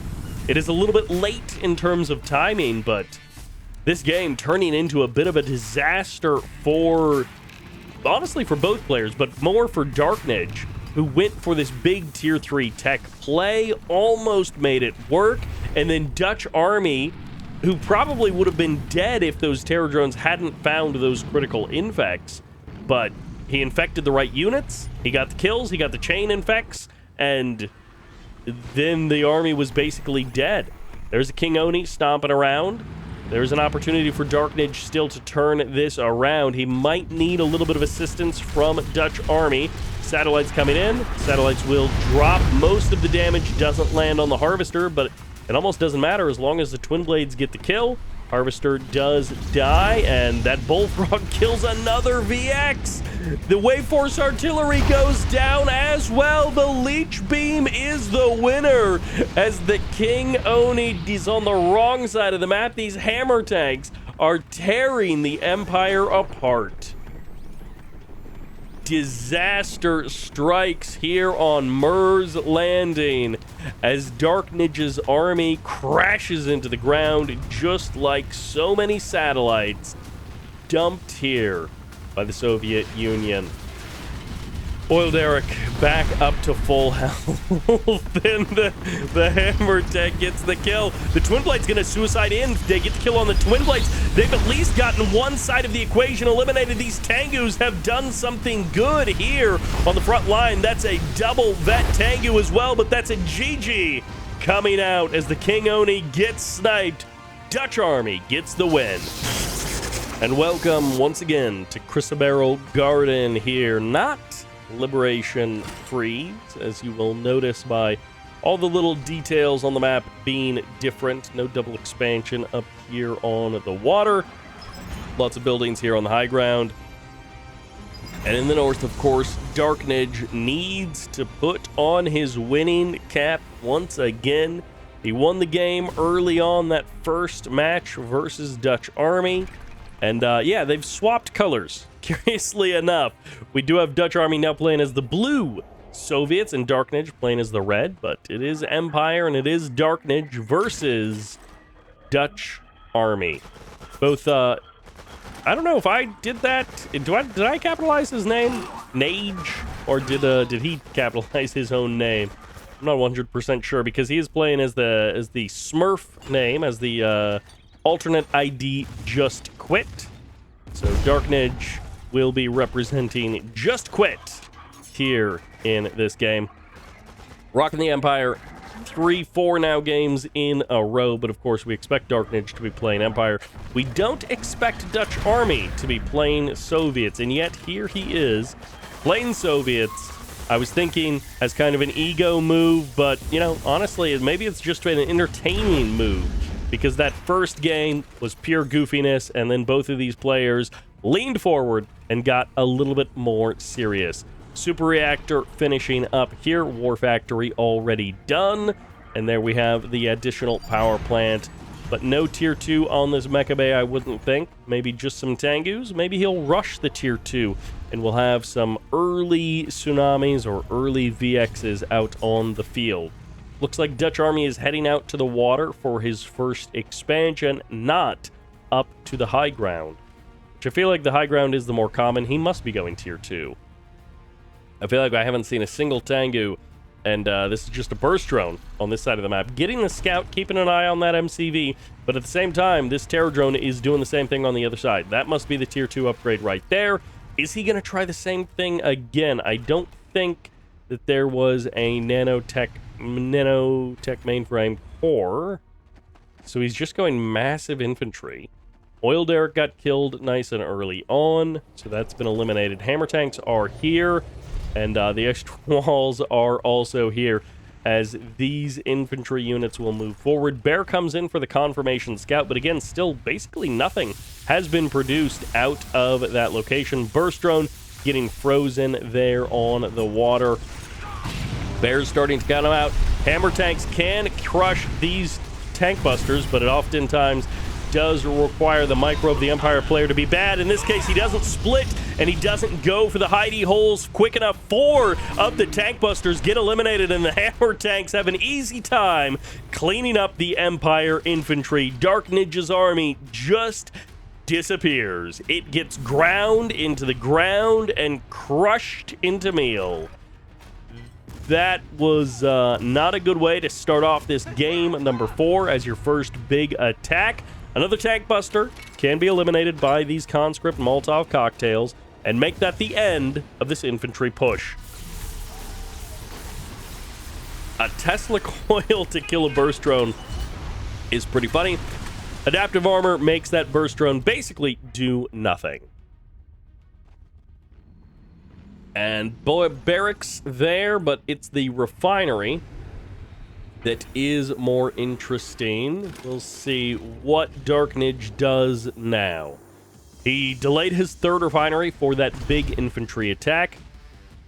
He skipped any early Tengus or any early vehicles for that attack, and he did not get much for it. Building is here, so these tank busters can get a couple of shots, but I kind of think that from this point, Dutch Army just needs to get a crusher crane up here on the high ground, get a 4th refinery, and then even if he loses this expansion down here, which can fall to VXs pretty easily, then Dutch Army will be in a fine position. He does want to stay away from those buildings.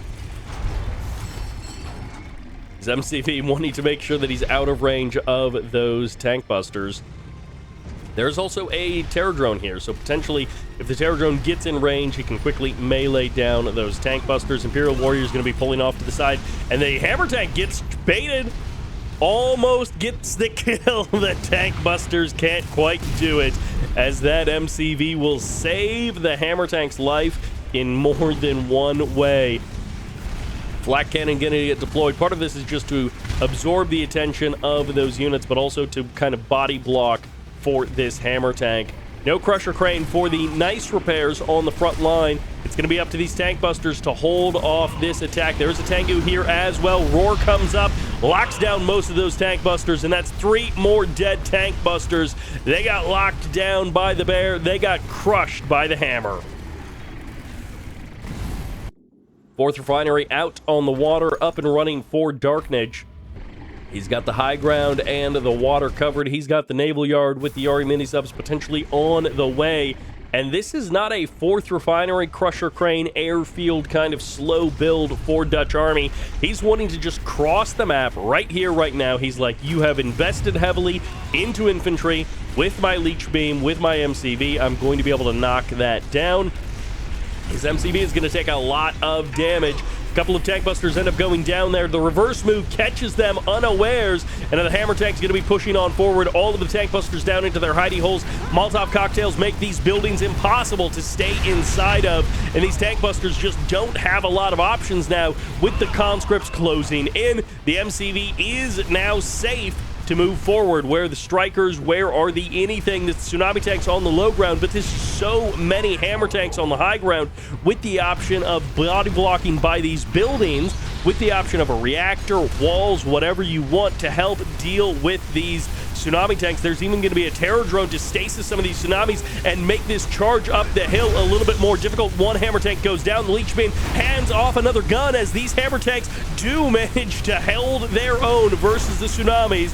Double barrel hammer goes down. 2 more are there to take its place, and now the Tesla coil is here to end this fight. Even if you could win versus the hammers, you can't win versus the Tesla, as the GG comes out and Dutch Army gets his 3rd win in a row here on Crisomero Guard, and Dark Ninja will drop down to the lower bracket.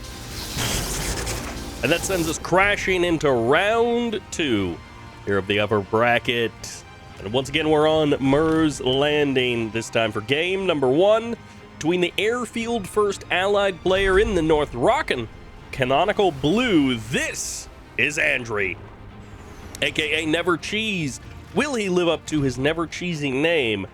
and not cheese. Well, he is going fast airfield, so chances are low, but maybe we'll see. In the south, rocking the orange, playing Empire, it's Czar. I believe is smurfing or playing on the alt account Samer. One of these days, I will learn all of the players' alternate IDs. I'm slowly building up an alternate ID system inside of Battlescry. Huge shout out to Double Evil for all of his development work on the Battlescry overlay system. Here for Red Alert 3, Kane's Wrath, and for 0 Hour, there is a little nicknaming tool that you can use to rename players, so it is very useful to slowly build it up. But it seems like every time I get close to having all of the names figured out, somebody goes and changes their name again, or there's a new player who has a new nickname as well. Imperial Warriors crossing over, but Andrew crossed his T's and dotted his I's, which means that was not a great choice by Czar, but it does mean that the Imperial Warriors can't do anything because all of the walls are up. All of the walls have been up since before the Imperial Warriors showed up. So building that additional tank buster really was not a good move. I think he was trying to... We'll see when something pops out of the sudden transport if he actually has any tank busters. No, he didn't. Okay, I thought he made a mistake where he was trying to build tank busters out of this barracks for going into the sudden transport, and instead he accidentally built a tank buster out of this barracks. But it doesn't appear that that's what he was doing because there's no tank busters on this side of the map at all.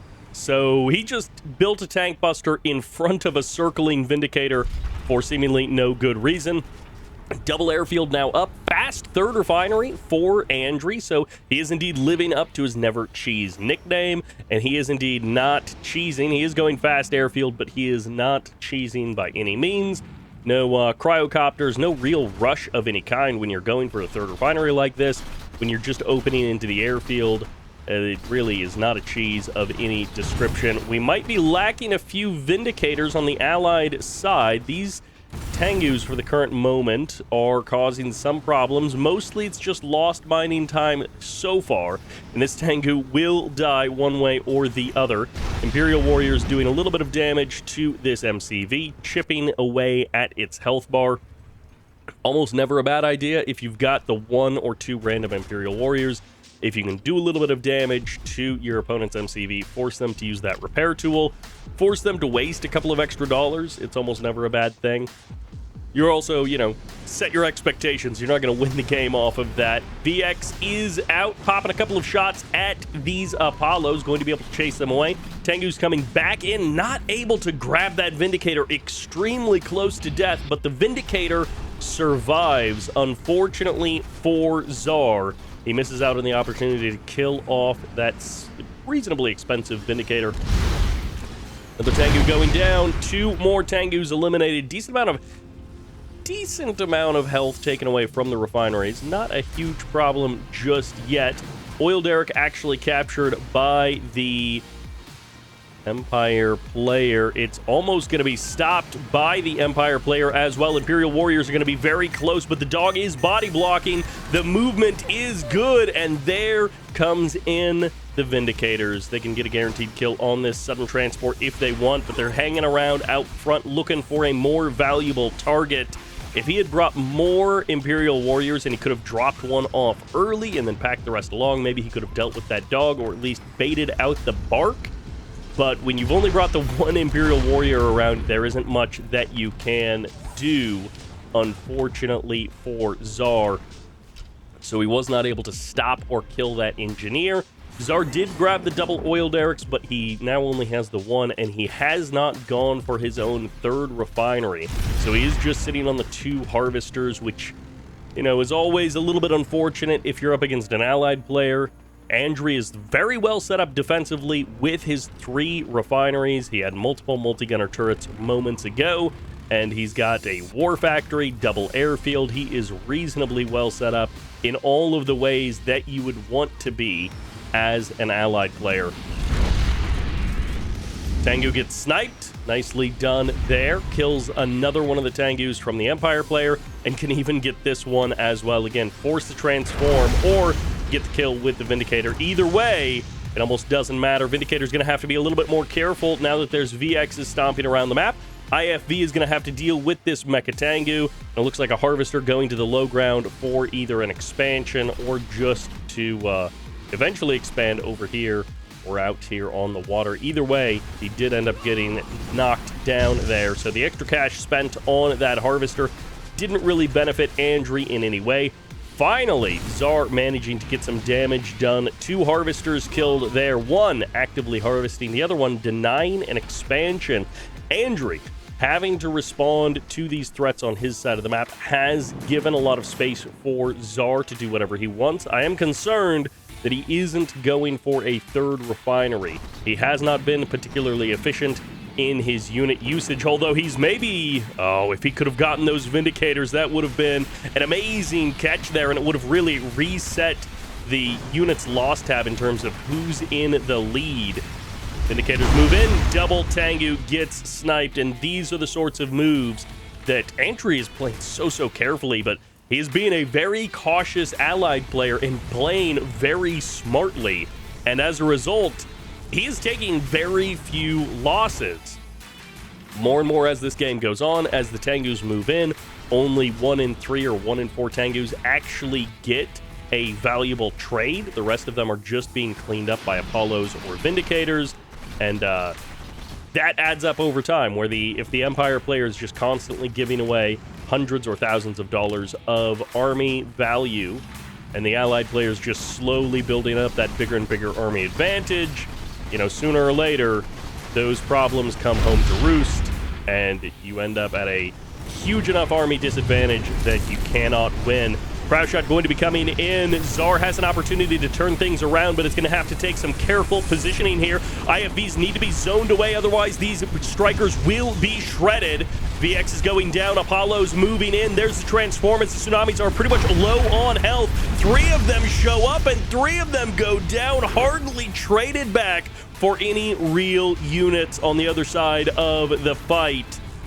Andri trying to maintain his economic advantage over Czar. He has been consistently harassed, and rebuilding those Harvesters is never fun, but that was a distinct army win for Andri. And now Czar sending his strikers forward, going to take a little bit of damage off, a little bit of health off of those point defense drones. Engineer moving out. That's an MCV cell from Czar. And he's got a bit of a cash boost, but he's also now going to be missing the point defense drones as the game moves forward, as his MCV is now noticed to be gone. Sudden transport does get spotted there, does also get sniped, and Apollos are doing a scout of pretty much the whole map. Czar has been basically found out at this point. These Apollos are going to get eyes on nearly everything of value. He's scouting the backwater location. He's scouting these eastern locations as well. And Andri is just sitting in his base. He feels no compulsion to go out onto the map and to do anything risky or dangerous. He is willing to play this one out defensively. And there's an old quote about offense wins games and defense wins championships. I feel like that is one of those quotes that is true even here in strategy games and RTS games. More often than not, you need to have really good defense, and Andri is showcasing that here, letting the Empire attack into him. Cryoblast going to be firing off. This is a lot of Tsunami tanks. In theory, they have a ton of firepower. One of them gets caught, and the Guardian tanks are doing a good job of buffering for the IFVs and the Vindicators, buying time for those Vindicators to refuel, rearm, and be ready to go again. Multi-gunner turrets can also be brought into the mix to help chase away this Empire army, and the oil derrick has been captured now by Czar.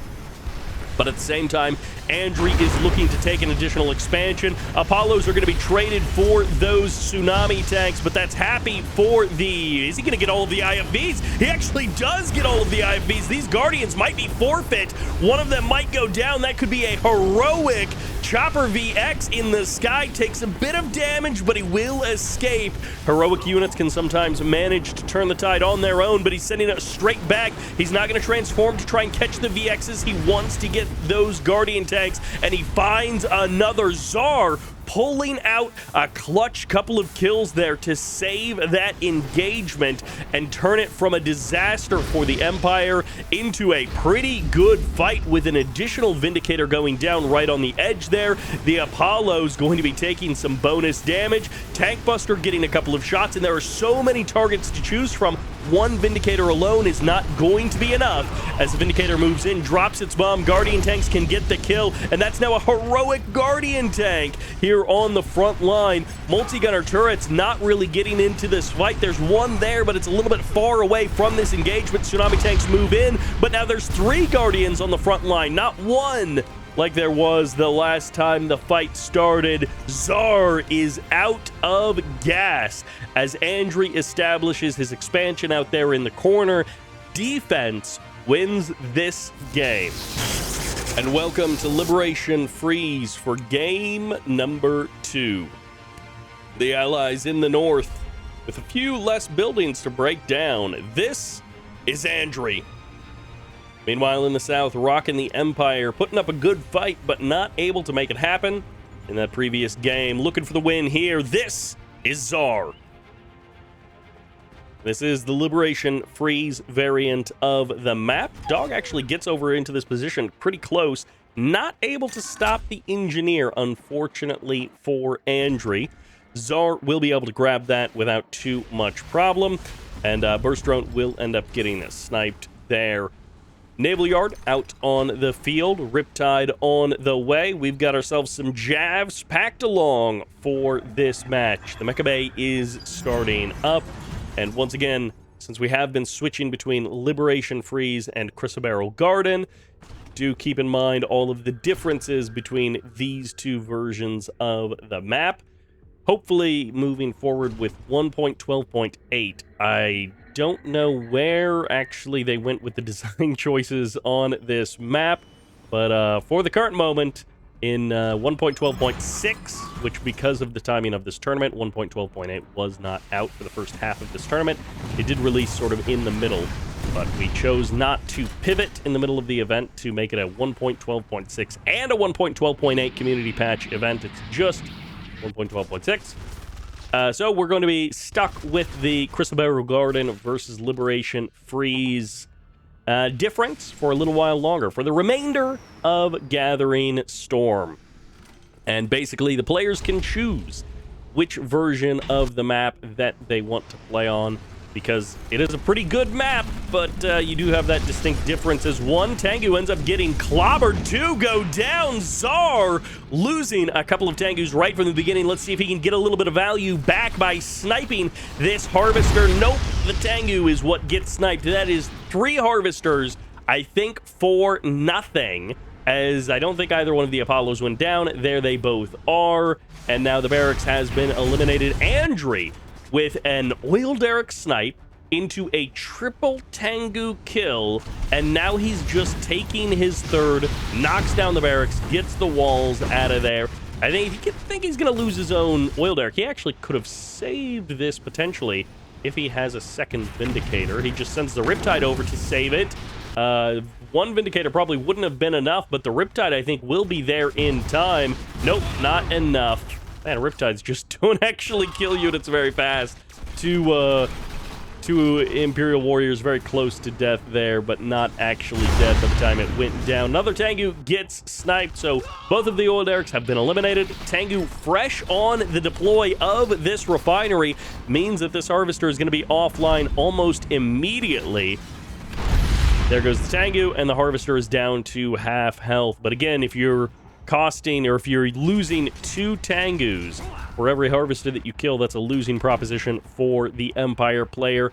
Andri, you gotta hand it to him. We've seen him in so many tournaments, so many events. He is the turret pushing guy. He took over that mantle from some of the great allied players of the past, and really rush-oriented, cheese-oriented kind of player. And these 2 games, granted, we haven't seen a whole lot of Andri just yet, but in these 2 games, he is playing to the Never Cheese name in a really genuine way. And for the current moment, going for that third refinery, going for a fairly conservative opening where he's playing his half of the map, not trying to be ultra aggressive on the other side of the map, and just using these Riptide jabs more for defense than for anything. You have to applaud the change in style and the change in pace for a player when they decide to really change things up. I think that is notable and a good thing to call out, especially when it results in a better viewing experience for us, because ultimately players should do what they think is best and what they think will get them the win, but that doesn't always line up with what viewers want to see. And so in this case, Andri, if he's getting the win and he's playing in a style that is more enjoyable for viewers, Striker's getting caught out, transformed just in time, fires back, but now the Vindicators are coming in. They might get one back, two back. No, just barely. They only get the one, and the damage between the two other targets, unfortunately, not enough to kill either one of them, but they're both down at about half HP, and this is a misclick by Zar. Sends a Striker forward before the Tsunami tanks are there. Now the Tsunami tanks are moving in, and a couple of Javelins are going to get crushed. Two of them go down, more jabs coming in. Those Tengus are dead as the Riptides are getting torn apart, but only one of them goes down, traded back for everything on the Empire side. Absolutely massive gains, but not in the way that you expect. Andri outplays on one side and loses on the other. Crazy moves here by Zar, and Andri now has to play without an MCV for the rest of the game. It's double airfield, no barracks, no nothing. He deploys that command hub. I don't know, was it? No, I don't think it was low health. I'm not sure what his plan was there, is if he was just thinking, I'm gonna crush that guy. But unless he has secret build radius somewhere, unless there's like a naval yard or a war factory that I'm not seeing, then oh, he just wants it for that's of course, he wants to upgrade it for the cryocopter tech. That makes a lot more sense. As the Tengus engage with these Apollos, Javelin's going to be getting into the fight, but without a way to stop the Imperial Warriors, these jabs are not going to be able to knock down this whole base. They are going to be able to help clear the skies, as the Riptide cannot shut down these Imperial Warriors fast enough. His hand is played. Andri has gone all out on the attack, and now he has to buy some more time. He snipes a power plant. He is looking to buy time for cryocopters to emerge, but there is still a mecha bay on the other side of the map. So even if the MCV was sold off, even if Zar has some disadvantages, he still has a war factory, and that gives him the ability to potentially always rebuild that MCV. You know, granted, if he has enough cash and time, enough free time, and the extra money that he's missing. Cryocopters now on the move. Tengus need to be really careful with all of these Apollos here. Strikers are here, but I think it's only one. This second one needs to get out of that war factory immediately. There's going to be the shrink down, but now there's two targets for this cryocopter to choose from, and that can be a little bit of a disaster. They might have just bought enough time for Zar to get out a third striker, and then that will cause a lot of problems for the allied player. He's actually chasing down this cryocopter.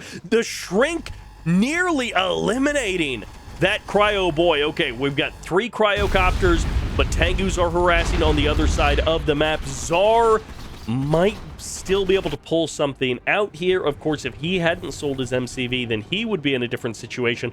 But considering that he's in low power mode with that power plant snipe, he's always going to be in a slow production zone. Harvester does end up going down, it looks like, but so does the heroic Tengu. And those Tengus are so valuable, not able to kill all of the Harvesters of his opponent means that Andri still has a pretty decent income. 3 Harvesters back up and running. Strikers are here. There's nothing on the ground, so these Strikers are just here to avoid getting bombed out by Vindicators right from the beginning. And now the Apollos are getting drawn in. Can Zar actually find the kills that really end this fight? Because there are 5 cryocopters here, and now the Strikers try to split up, but there's more than enough cryocopters for the Strikers. There's the freeze as that VX transforms and the GG comes out, Andre manages to get the win with no MCV. A heartbreaker of a game there for the Empire player in the north. This is Czar, and he is looking for the comeback now. He is at his limit. He needs to adjust something in his games to keep his hopes alive here in the upper bracket. Meanwhile, in the south, feeling good, winning with no MCV. This is Andre. Those cryocopters were the perfect choice. And it is funny that he was almost forced into that situation. He wouldn't have necessarily have gone for those cryocopters at that point if his MCV hadn't been stolen. And that became basically his only option, utilizing that harvester there. And that ended up sealing Czar's fate, which then does mean, well, maybe we should just do that all the time. But we're glad when they don't, because watching the same thing every single time does get a bit boring. One Javelin soldier out here just to be burst drone defense for the allied player. Andre is ready for this. This is so incredibly common for Empire players. No force fire to kill it off of the MCV. So it will kind of slow down that MCV there, but it's not a long walk over to that expansion. And he's actually... Is he turning around to kill off the burst drone? Yes, he is. There we go. Gets a couple of extra shots just for good measure. And then the MCV will deploy. Refinery here for the Empire player. Czar up on the high ground will be able to take that third very quickly. Does delay his opponent's third by a little bit. And there was a barracks opener, of course, from Andre. He didn't clear out all the buildings, but he did grab his own oil derrick. And it looks like he did clear out at least one or two, one of the buildings. And he's taken another one. So he doesn't want the high ground. He, again, just wants to play a little bit defensively on his side of the map. And then look at this Apollo going for this scout. Apollos have such high vision radius. They can see so much of the map with a relatively quick scout, and they are a very fast unit in general. Tengu taking a bit of... it's firing a couple of shots at that Vindicator, but the Vindicator will be able to escape for now. Third refinery up and running for Andre, and then a power plant placed way far down there in the south, hoping to avoid detection. Naval yard already up and running, but no Yari mini-subs just yet for the Empire player. Building taken over by Czar to keep an eye on his opponent.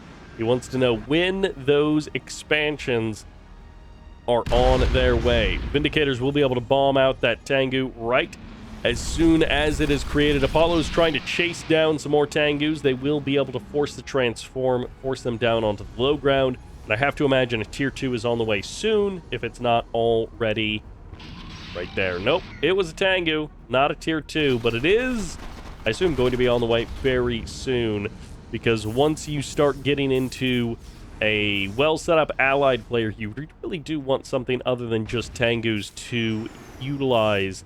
Although there is no build radius over here, so at the current moment, there is no fear of multi-gunner turrets to help defend this location.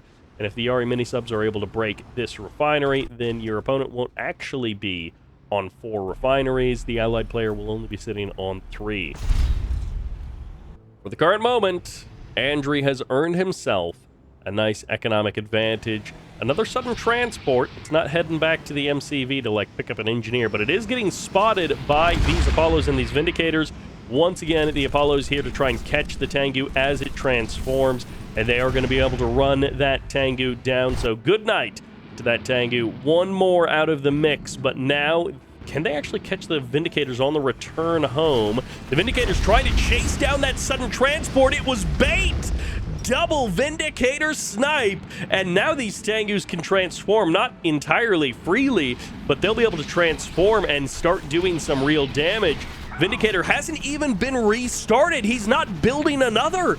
So actually... he can't do anything. Andre is actually just stuck. He was going tier 2 on the other side. He's built a Vindicator over there. And okay, that's why there were no Vindicators started back here at this airfield, because he's building them elsewhere. And that refinery is gone for a moment there. Andri's economy pretty much screeching to a halt. He's down to 1 harvester, and he can't even finish that up. He has way overspent because he was not expecting that cloud of Tengus to show up. This is just an all-out Tengu attack. No tier 2, no VXs, no tsunamis. Okay, he did build Yari mini subs, but other than that, it is pretty much just all Tengus, as that one is going to crash down off of the map, and more Tengus moving in to go for some harassment. Once again, the harvesters being the target. The Empire actually has a really good setup now with that massive kill, the bait of killing off both of those Vindicators, and the fact that it lined up with the tier 2 timing. So Andri was in a great position and then lost pretty much all of his income right at a time where he had overspent on tech and rebuilding infrastructure. Now the Apollos are actually going to get caught. One of them found out in the open here. If all of the Apollos were together, they could have maybe had a chance. But versus the Tengus with the point defense drones, when they get caught one at a time like that, they have no chance at all. Tengus might just split up to go for a bit more harassment. At least one of these harvesters should die. Okay, they both managed to escape, but this might not actually be enough Apollos. Even with all 4 or 5 of them moving in, there is going to be the transform. The Tengus do survive. 1 Tengu, 2 Tengus trapped inside of those refinery locations. And now the Tengus try to make their way back up onto the high ground. Vindicators trying to move in, but maybe just getting gunned down on the deck. Cryo shot is going to fire off. Tengu's trapped a little bit there. This is buying so much time for Czar. No one got frozen either. There are so many targets to choose from. For the current moment, they're just firing at the Vindicators. Will they actually get any kills? There's one, and they've gotten at least 1 target now. Harvester not killed off, but also not harvesting. So this one refinery has lost a huge amount of mining time, and the harvester is going to have to be delayed because that Tengu still hasn't been dealt with. So Andri's economy just jumping off a cliff, basically, as it has taken so much damage. And now these Vindicators, they're finally going to drop their bombs. That harvester can get back to work, but another harvester cleaned up, and Andri hasn't restarted that last harvester. This is, oh, he's still missing this one over here. That is the economic impact of all of this harassment. We saw it in the first couple of games, unsuccessfully able to break Andri, but this game is very different indeed. Huge eco advantage for the Empire player, not by having more harvesters or more refineries or anything, or like 12 oil derricks or something. No, just by killing off his opponent's harvesters, doing it in sequence. He found that perfect timing as Andri had gotten the tier 2 upgrade, as he had built this refiner, or as he had built that airfield. All of his harvesters got hit basically at the same time. And now Imperial Warriors are moving in one at a time. They can get crushed, but they will get the kill on that harvester. And you have to run over like 6 Imperial Warriors for the harvester to actually be worth it. Actually, more than that. What is it, like 8 or 10 Imperial Warriors? I guess not quite 10. But Tank Busters also changed that equation a bit. Tengu's going to be on top of these Vindicators. 1 Vindicator down, and the second will be shut down as well. A couple of Tengus getting stuck on the ground there with that icy beam from the sky. But this Peacekeeper didn't even manage to get the shots off. And this sneaky dojo on the high ground, just there to deny that refinery location, ends up being an additional pain point that Andri was not ready to deal with. Phenomenal game here from Czar here in game number 3 on Battle Base Beta. With his back against the wall, he is actually pulling it out. It is a little bit sad that it's basically just a Tengu spam game, but he has made pretty much all of the right decisions. And I guess the advantage is if you Tengu spam only, you're not losing additional value by upgrading your mecha bay. The Tengus show back up, and there's just not enough Apollos. The Cryocopters will not have enough time, and the freeze doesn't matter because Czar gets the win. And now we're on Industrial Strength for game number 4. The Empire in the north. This is Czar. And in the south, it's the Allies. It's Andri. He opened with a barracks. That is not an airfield first kind of move. When I saw industrial strength, I was like, okay, is Andri just gonna cryo rush him? And surely Czar was thinking something of the same thing. I gotta be on my scout. I gotta make sure that I have eyes on him so that I know if I need to build an extra couple of, if I need to like rush out Tengus or if I need to go for a couple of defender cores, anything like that. But no, Andri built a barracks, went refinery into another refinery, and now I assume he will get his airfield now that he is well set up with his eco. He got a nice quick oil derrick. Not for very long. Czar has now taken both of the oil derricks, but of course he only got the cashback bonus on one of them. And that burst drone nice and early does mean that Czar got enough of a confident scout that he could survive the early game. He's actually coming back through with the burst drone, which means despite the fact that there is an early javelin soldier in the main base, this burst drone actually gets shot by the Apollo, but he gets a second scout, so he gets to see a second time there at the 2-minute mark into the allied base to know exactly what Andri is doing. And now we have the defender core, but this is delayed significantly from when it could have been. He is going double defender core, so he is expecting it to be cryocopters, and it is cryocopters. The wall's getting set up here on one side, but they're being sold off here, and that will be a gap in the armor. And this is a shrink cryo move in the MCV to the other side of the map, and this is a full-on turret push. This is not the fastest turret push possible. Andri did open up like this was not going to be a cryo rush, and now he is here with his tier 2 MCV looking to shut down his opponent. The cryocopter is actually freezing the oil derrick, so he's knocking down both oil derricks instead of trying to cross the map immediately, and this can be a really dangerous place for the Empire player because you have very few Tengus, so you have to make the decision of how you're going to utilize them. In this case, they are going to transform on top of these harvesters. They're going to look for the kills to shut down the eco of Andri. It worked well in the last game, but Andri's got his first multi-gunner turret out and running. Does he have a backup airfield on this side of the map that's safe from the clutches of the Empire player? Well, for now, the harvesters, one of them is actually going to be able to get a kill on this Tengu, assuming he does not unshrink in time. He tried to transform, but he was a little bit too late. And now the harvester moving back into position. Both of these Tengus are frozen down. And, well, they at least can't kill the harvester. There's going to be the shrink.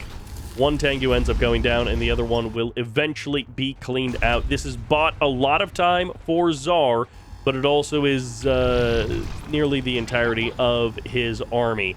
So the delay tactics are now over. That second explosion took a little bit longer than I was expecting. Okay, walls are coming up. That is Czar's choice. You saw he went for a bunch of Imperial Warriors as well. He has the 2 Defender Cores to help deal with those cryocopters.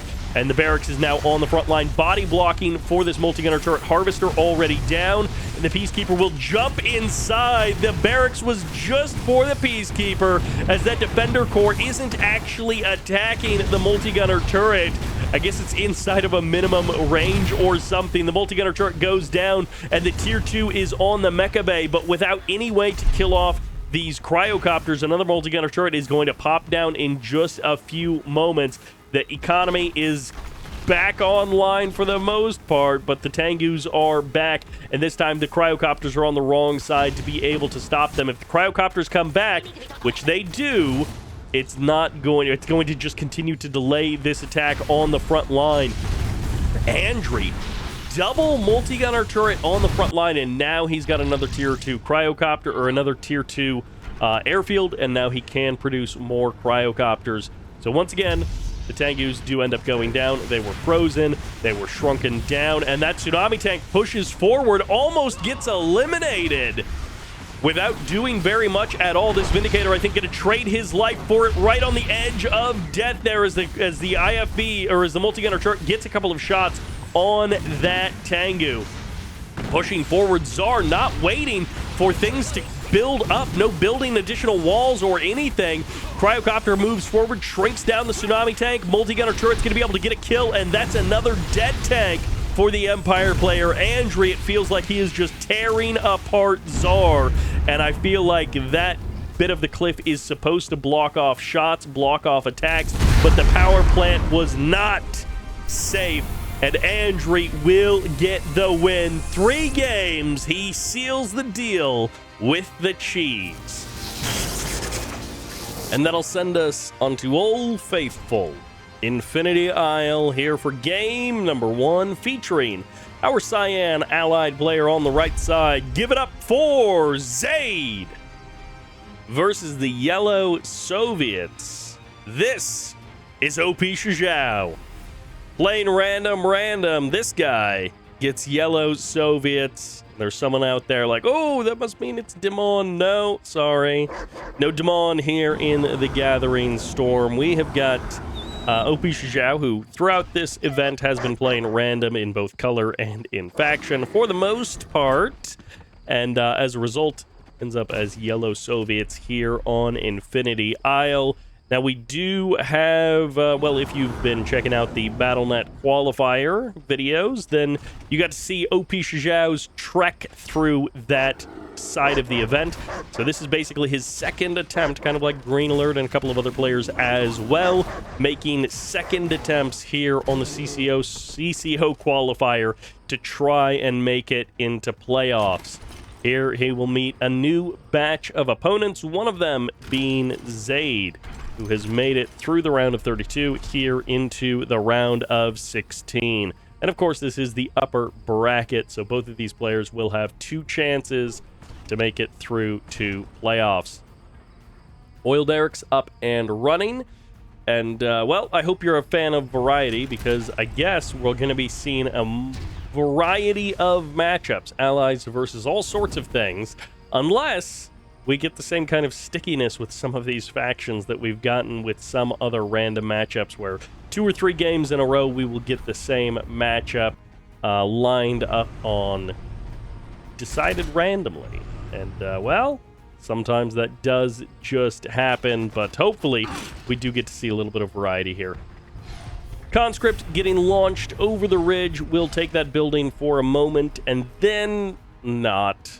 Double reactor out on the water, slowly base crawling his way towards that potential water refinery location. Meanwhile, Zaid takes the water refinery from the beginning and also deploys a naval yard.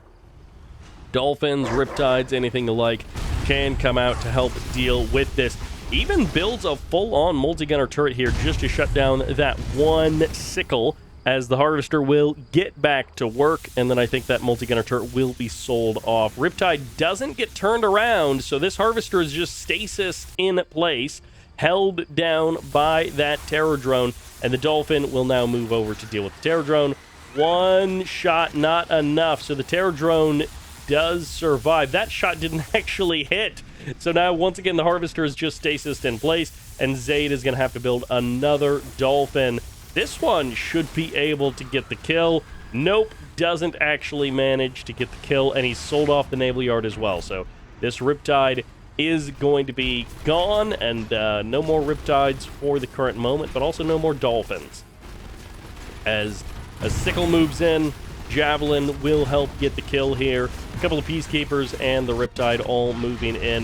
PK Riptide combo to try and shut down these reactors. I love the move of sending the Riptide just offshore so that he can utilize those torpedoes as well. And Hammer Tank will help shut down this Peacekeeper attack. Stasis on that Riptide to try and kill or try and lock it in place so it can't hide on the other side of the buildings. And there goes one reactor. A little bit of a problem for the Empire, or for the Soviet player, but now that the super reactor is done, it is not much of a problem at all. The Sickle goes down on the other side of the map, and the Riptide eventually falls. Cancels the Tesla coil there on the front line, will end up placing it in a slightly different position, and now with the airfield on the way and the 4th refinery up and running, both players are in a pretty solid place. Zaid would like to get his own 4th refinery up and running to match that of the Soviets. Don't let the Soviet player get too far ahead on eco, especially if you're not able to play efficiently. And with no cryocopters, it is kind of hard for an allied player to play super efficiently. Vindicators all escape for the current moment. OP Shizhao will lose that hammer tank and not get a kill back for the current moment. There is a Tesla coil all finished up, so this refinery is relatively safe. It will require some creative angles or an advanced bombing run coming in from the allied player to clear out that location. Twin Blade won't actually get the kill on that doggy, and another Riptide shows up for a bit of harass. This is 4 Javelin soldiers, so they do have a decent amount of anti-air capability. Vindicator's going to be going down versus some of these Bullfrogs, but the Hammer Tank gets eliminated as well. 2 Vindies go down, and the Harvester is still alive. Bullfrogs not cleaned up. Twin Blades moving into position, but the Javs get into the building, and that's just so annoying. If he has the Toxin Drop ready to go, then it's easy to clear out, but he doesn't, so he'll have to wait for the conscripts to show up. That attack almost did massive damage to the Soviet player, but at the end of the day, he really just killed off like 1 hammer tank and not much more than that. Vindicators moving in. They can go for the kill on that terror drone, or they can try and just break this Tesla coil. The 3 of them together, dropping most of their bombs. Okay, there we go. There's the bomb splitting. And no, he fires off the cryo shot to freeze this location. Shuts down the Harvester, shuts down the terror drone as well. Well played there. As the building does get cleaned out, the toxins get dropped on the other side of the map, and this multi-gunner turret still hasn't been sold off. I guess maybe it'll come in handy here as Zaid sends that Harvester back to work, and eventually this Riptide will go down. The Twin Blade gets the kill, and for now, that location is safe. War Factory on the front line, Harvester back to work. No Tier 2 yet for the Allied player. 5th refinery up and running, at least in theory. This Harvester hasn't actually finished building just yet because OP Shishao is drawing a 0 on his bank account. Multi-gunner turret out front, not going to be protected from the leech beam, so they can just get out of range and then slowly suck its health away. Riptides move in, Javelin soldier there as well. Akula sub on the hunt. He's going to take a big bite out of this refinery, chomp up that ore harvester, and yeah, that multi-gunner turret is just going to go down eventually. Tesla coil getting rebuilt out here on the water. Twin Blade finds a kill. No easy damage for the allied player. Riptide actually going to be forcing that Akula sub to surface, but Akula sub has enough HP to survive the bombs and still fires the ultra torpedoes with another Akula sub coming in. It's a kill on basically both targets. The Harvester is going to go down, and the refinery would have gone down as well. Okay, that's a dead refinery. Zaid, what are you going to do about it? Because 5 Harvesters to 3 is not a good position to be in unless you are being very efficient with your army, which so far, Zaid has not been amazingly efficient with his army. Not just yet. Again, that does usually require the use of cryocopters, and we see just that high efficiency with cryocopter Vindicator combos, and allied players being able to do a lot with a little. They will spend like 3 or 4 grand on units, and then a careful allied player will do 10 or 15 grand worth of damage with those few units. And if you're not doing that, then you do need to be closer to matching your opponent's economy. Vindicator ends up going down. Harvester ends up being eliminated as well. Apollo's moving back over and up to Tier 3. So we have got Athena cannons out on the field for the allied player, and this is how he's going to try and up that efficiency and make himself a threat on the battlefield. Athena cannon going to waste a little bit of time clearing out these conscripts from this building. Will eventually take them down. Hammer tanks and guardians kind of tussling on the front line here. Will knock down that multi-gunner turret. The guardian tank is going to have to back off. This Athena cannon wants to take down this expansion location, but because of that, she is not participating in the main fight. Twin Blade shows up, will die to the Apollo, but does massive damage to that Athena cannon. Wall's now going to be coming up for OP Shizhao. He can heal up on the front line off of that operations center, or off of that observation post in the middle of the map. Cryocopters there on the front line, and the build radius will be maintained with a little reactor there, as that Akula sub is just off to the right. Another hammer tank going down. Zaid nearly getting knocked out of this game in terms of decision making, but he has barely managed to find his way back in with the Athena cannon, with the cryocopters, and now forcing his opponent back. And if he can buy a little bit more time he's really going to capture this observation post. If Zaid can buy a little bit more time, get a few more high-tech units up and running, he really needs to heal up this Athena cannon, then he can take over this game. Double walls coming in. That indicates that there's a crusher crane out on the field, which means killing this MCV is not the end of all things. Cryocopters move forward, so do the bullfrogs. The MCV taking massive damage, but now the Athena cannon's going to be backing off, or the MCV going to be backing off, as the Athena cannons are, I think, now out of range. Observation post providing just constant intel for OP Shizhao as far as what is Zaid doing. But Zaid has been playing this one out nice and slow, making some mistakes early on, but now he's in a very good position with the artillery advantage. I would have loved if he had lined up both of the Athena cannons to be able to double pump lasers into that MCV, forcing it back further and further. He is slowly but surely destroying those walls, forcing more walls to be constructed, and the consistent hammer tank sniping is not something that I have called out, but it's something that Zaid has done all throughout this game, taking out those hammer tanks basically one after the other, and now his 4 cryocopters are unanswered on the right side of the map. OP Shizhao basically wasting a bunch of cash rebuilding this expansion location, only to lose the harvester, lose the refinery as well, and now the observation post is about to go down. Akula subs around the map, but they're useless versus anything on the land, and at least OP Shizhao has his own expansion. He has that expansion advantage with more income and more total resources gathered than his opponent. But of course, if this is the Allies being efficient, then they don't need the same income as the Soviet player.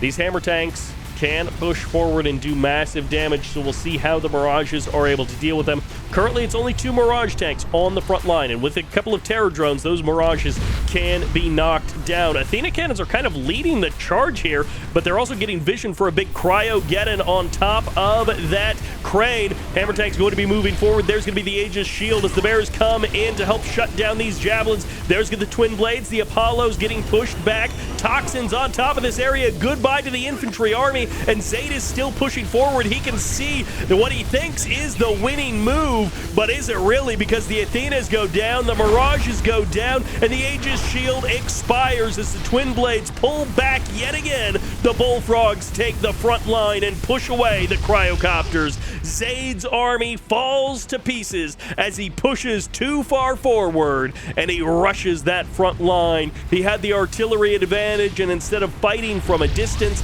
he wanted to get on top of the enemy. The Mirage tank has switched sides as that hammer leached away that weapon. Wave Force artillery would be nice, but it's the Athena cannon that actually got grabbed there. The artillery advantage switches to the Soviet side as OP Shizhao descends upon the MCV. There goes the tech, and the terror drone even locks down that Athena cannon as well. It's a fire sale on the side of Zaid as he taps out of this game, and OP Shizhao gets the first win of the series. And that'll send us to Mers Landing. Game number 2 will be kicking off with a mirror matchup in the north. This is OP Shizhao, now playing as the Allies, and joining him in that allied fight, it's Zaid. OP Shizhao does manage to pick up that first win on Infinity Isle. I do think Zaid had a perfect opportunity to be able to take that game, but was not able to make it happen. It again just felt like he played a little bit too fast, a little bit too aggressive, and didn't quite have everything figured out. Dog is going to try and juke around this oil derrick, but with additional peacekeepers, the engineer should be safe.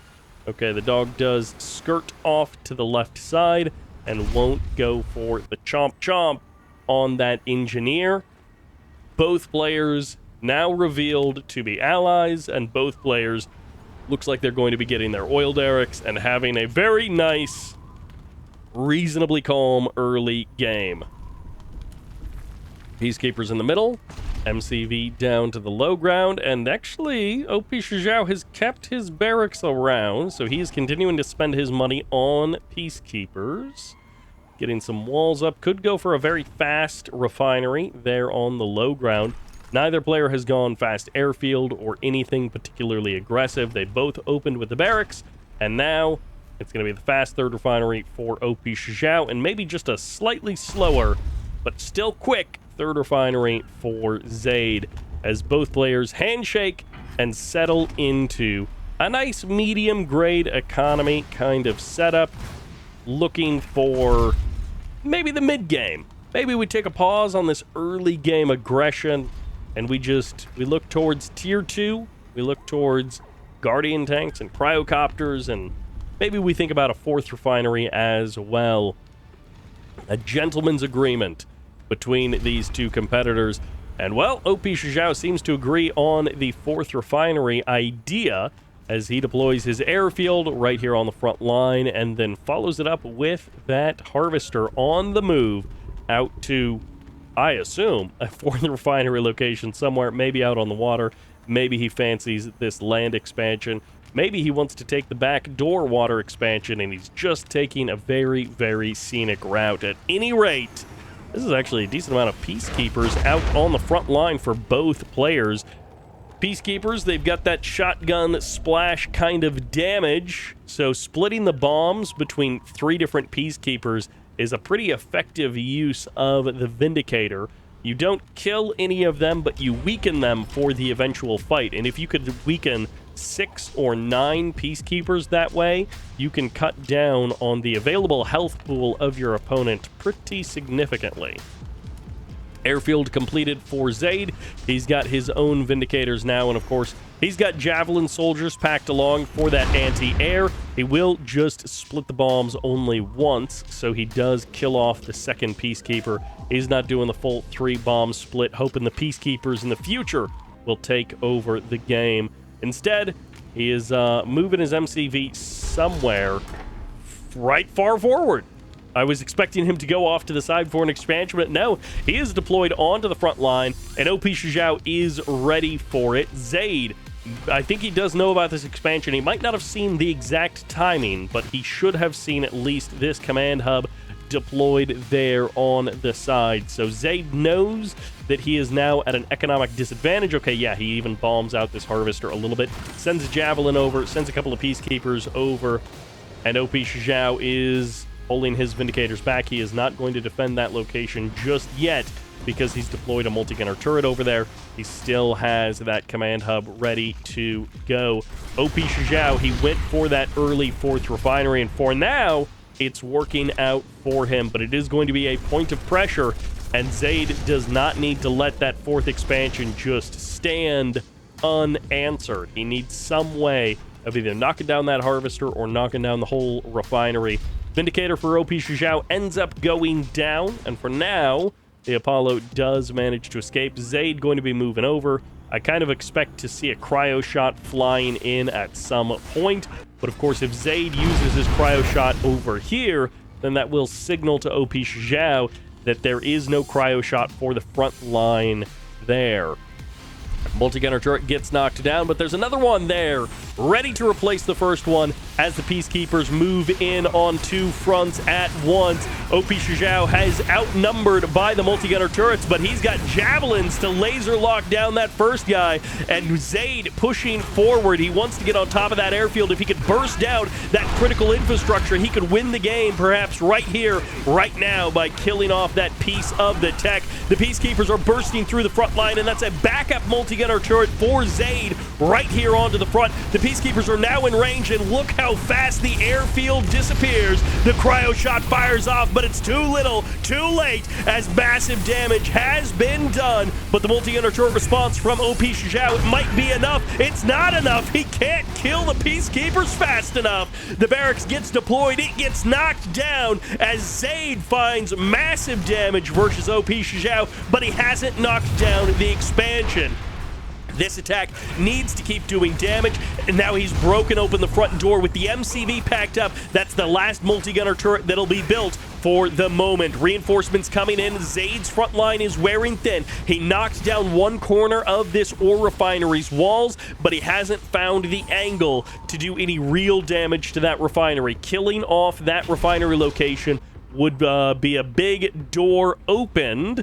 But with another expansion potentially coming up out on the water, it's not the end of the game. Peacekeepers moving forward. A couple of hero Peacekeepers here on the front line. Hero jab as well, as he's going to be able to laser lock down this ore refinery. The additional range is huge for that hero status of Zaid. Vindicators moving in. They can bomb out this multi-gunner turret right away. Right as it deploys onto the front line, it gets eliminated as OP Shizhao steps forward. He can't stop the laser lock. He can't stop the javelin, as there goes the refinery, and Zaid pushes forward once again.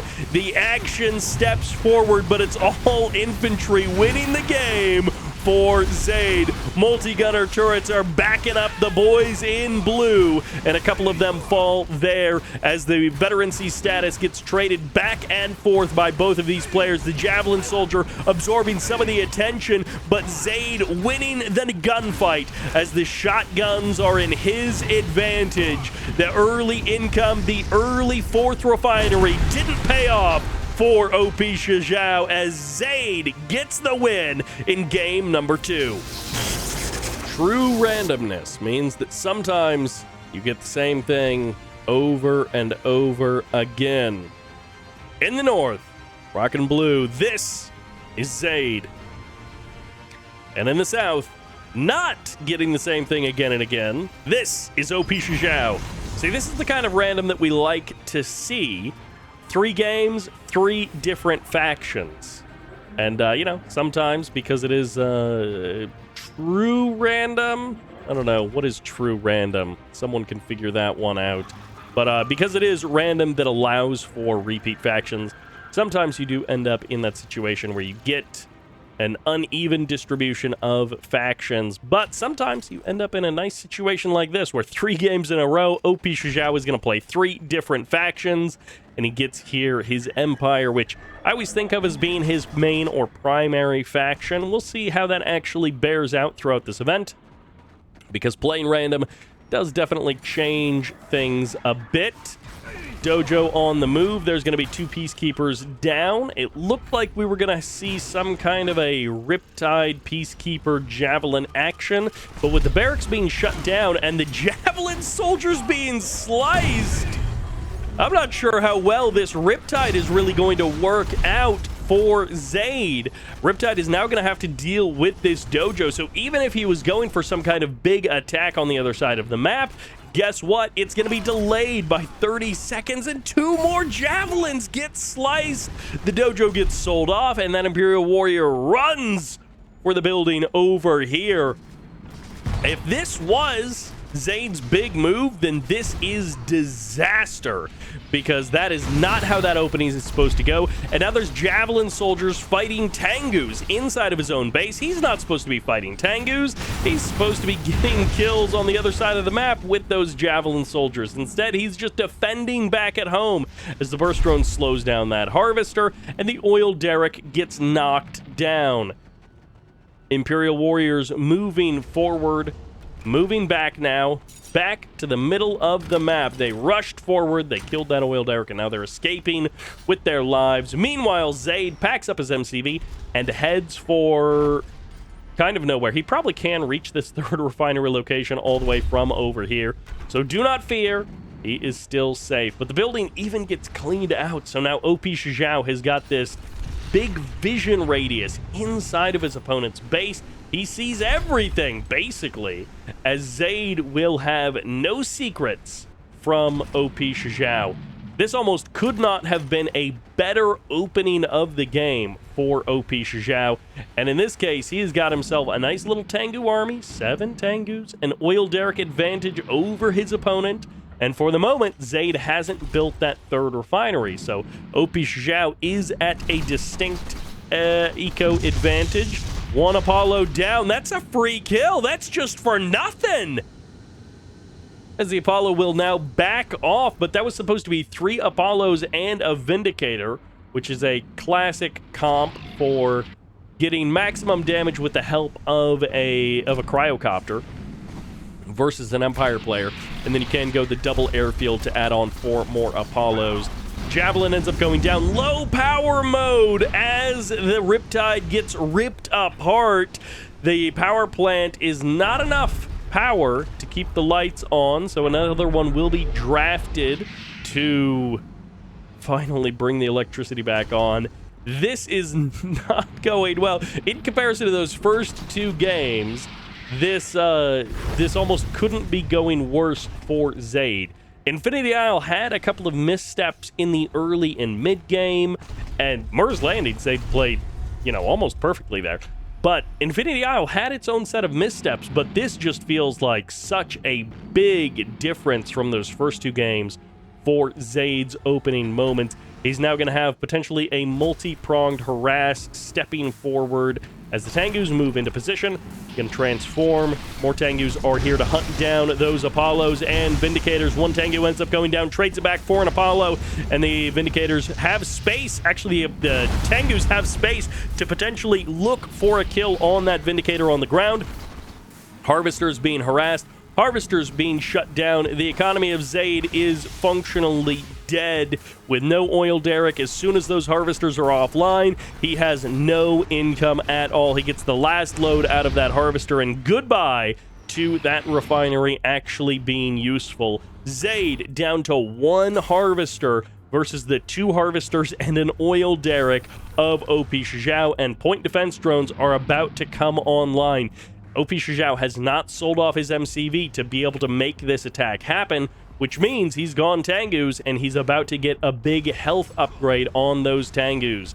And, well, this is one of those ones where we can take a look. It really doesn't matter. That is a huge army value difference between these 2 players.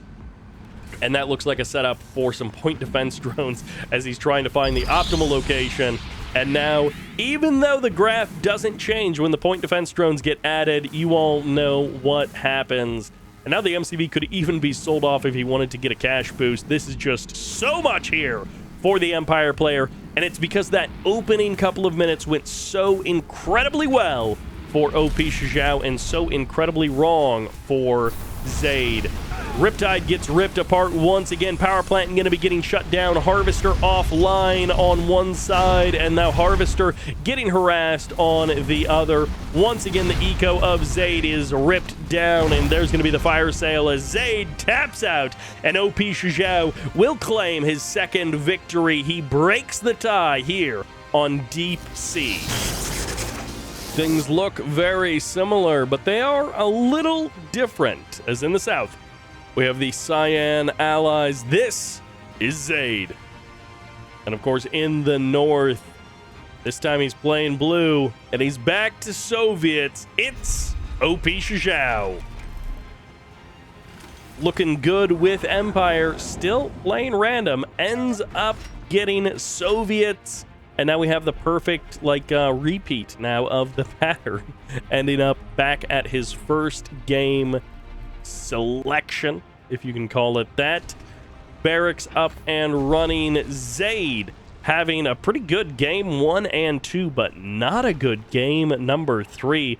And some of those things were decisions he made, and then some of those things were just the little tiny timings and differences. Sometimes you have a unit survive with 5% or less HP, and it's like, you didn't time it that way necessarily, but that's just how it ended up.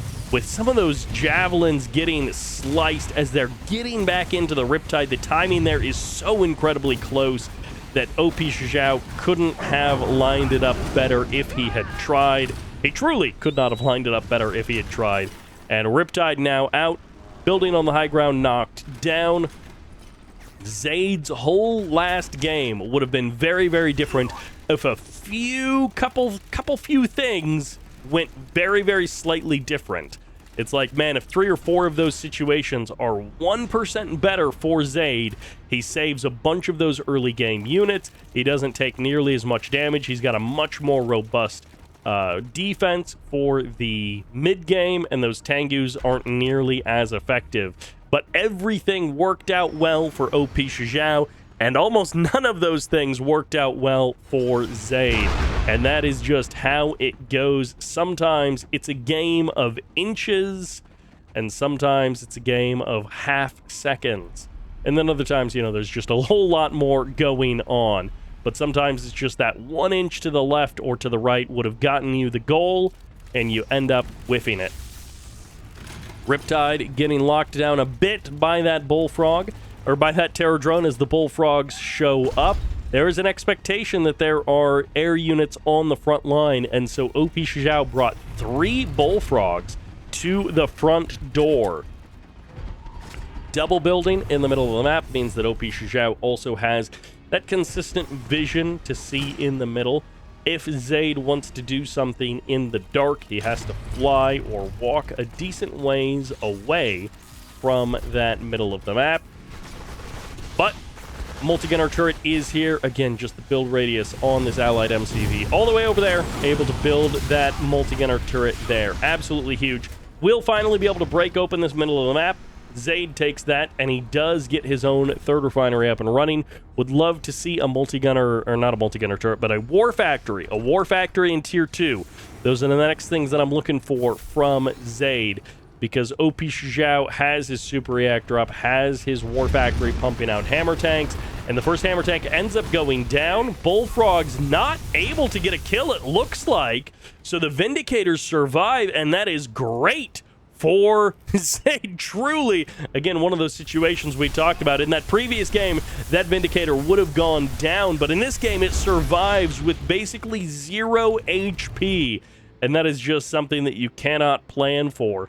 OP Shizhao primed to take a 4th refinery as Zaid moves forward, and Zaid kills off the oil derrick of his opponent. Riptide ends up going down there. So depending on how long the game goes down, the cost of killing that oil derrick will get more and more valuable every minute that the game goes on. That Riptide and probably the javelins or whatever else was inside of it get more and more value for killing off that oil derrick. Hammer tank goes down. 1 Vindicator gets traded back. It looks like the other ones did manage to survive. A sickle going down as well. And again, some of these Vindicators just 5% HP, and sometimes that's all the difference that you need. 4th refinery up and running for OP Shizhao, so he's going to start running away with that eco. He may be missing an oil derrick, but he is going to make up for it with his refineries, and then he can even pack up and move over here for a potential 5th refinery location if he wants to be that greedy. Vindicators drop their bombs. They've gotten the scout. They've confirmed that there's a refinery at that location. It means the army isn't the priority in this moment, and getting that 4th refinery up and running was the priority for the Soviet player, which sometimes can mean that there was a little opportunity that you just missed to potentially build up your army bigger, and now it's like, oh, their 4th refinery is already up and running, so I've kind of lost that opportunity. Jav Soldier can get a laser lock for a few seconds, but I expect this will get dealt with pretty easily by OP Shizhao. He's just going to try and go for the crush, so he's actually going to get it. Zaid runs the javelin right into the MCV for just a moment there, and both players trying to reposition here in the middle of the map. Leech Beam will be able to help suck away the health of that multi-gunner turret. They're a little bit in range. Cryo Shot going to be firing off. Bullfrogs will get targeted down, but OP Shizhao going to be getting cash back on the Bullfrogs and getting a kill on a Vindicator as well, so that's good for the Soviet player. Breaks the multi-gunner turret, and this is a lot of hammer tanks. Zaid has had his fun, but now what are you going to do about the actual army? Cryocopter is now here on the front line. Shrink should be coming through. Bullfrogs are here to chase away that Cryocopter, and it's already down to half HP. And now what is the follow-up going to be for Zaid? He was doing a good job early on of knocking down those hammer tanks pretty consistently, but since that first couple of strikes, he has not been able to kill off many of these hammers, and now there are 6 or 7 hammer tanks moving their way to the front line. This Guardian tank is outnumbered, outgunned, and he is in a bad situation as double cryocopter shows up. But what's here on the front line? Zaid brings the Vindicators back in, but it's just to kill off the bullfrogs. So now the cryocopters are safe. The multi-gunner turret can get a couple of kills, but the hammer tanks haven't been dealt with yet. They're moving back and now away. One more hammer tank frozen down. He needs to get as much value as he can as the toxins get dumped, but it's a little bit too late. The Guardian tanks are already out of range. Bullfrogs coming back in, but so are the Vindicators, as that's 3 more hammers going down at the back end of that fight. Zaid pulls it around and manages to snatch nearly a victory, but not without cost. He won the fight, but he didn't win the fight. He didn't win the fight hugely. He still left some units alive, and now this hammer tank gains a second gun. Multi-gunner turret gets deployed pretty far outside of the range of everything else, so it can once again be leached down. Bullfrogs have been replaced, and nothing has been done about this 5th refinery in the north. 4th refinery up and running for Zaid out on the water. And it looks like the terror drone may be going down, but so is this Apollo as that gets sniped out of the sky. Cryocopters coming in. There's going to be the freeze and the kill on that harvester, but once again, OP Shizhao managing to get a little bit of cash back with the use of that support power. Multi-gunner turret gets eliminated. Guardian tank getting sucked down, and there goes another gun onto the hammer tank side of the map. A dead Guardian and an extra gun for the hammers, as these cryocopters are not here to defend this location. And without the cryocopters, what can the Guardians do against so much firepower? Multi-gunner turret coming in, Vindicator as well, trying to find an angle to try and defend this location, as Zaid manages to get as much value as he possibly can defending this spot. Javelin goes heroic, but the Bullfrogs return from their hunting run. Hammer tanks backing off. Only one of the double barrel hammer tanks is still here, as the conscripts are on the front line. Vindicators moving forward.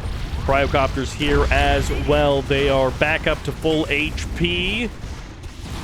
Multi-gunner turret going to be getting shut down pretty darn quickly as the Soviet MCV joins the fight as well. Might end up getting shrunk down. We'll see if the terror drones are able to join in on the fight. Terror drones have been mostly absent throughout this fight, and I'm guessing that was the high technology upgrade coming in, so the laser painters are going to be more effective. As Cryocopter moves forward, Guardian tanks are here. Both players need to be careful to not just walk forward too far forward and give away their army. Leech beam is here.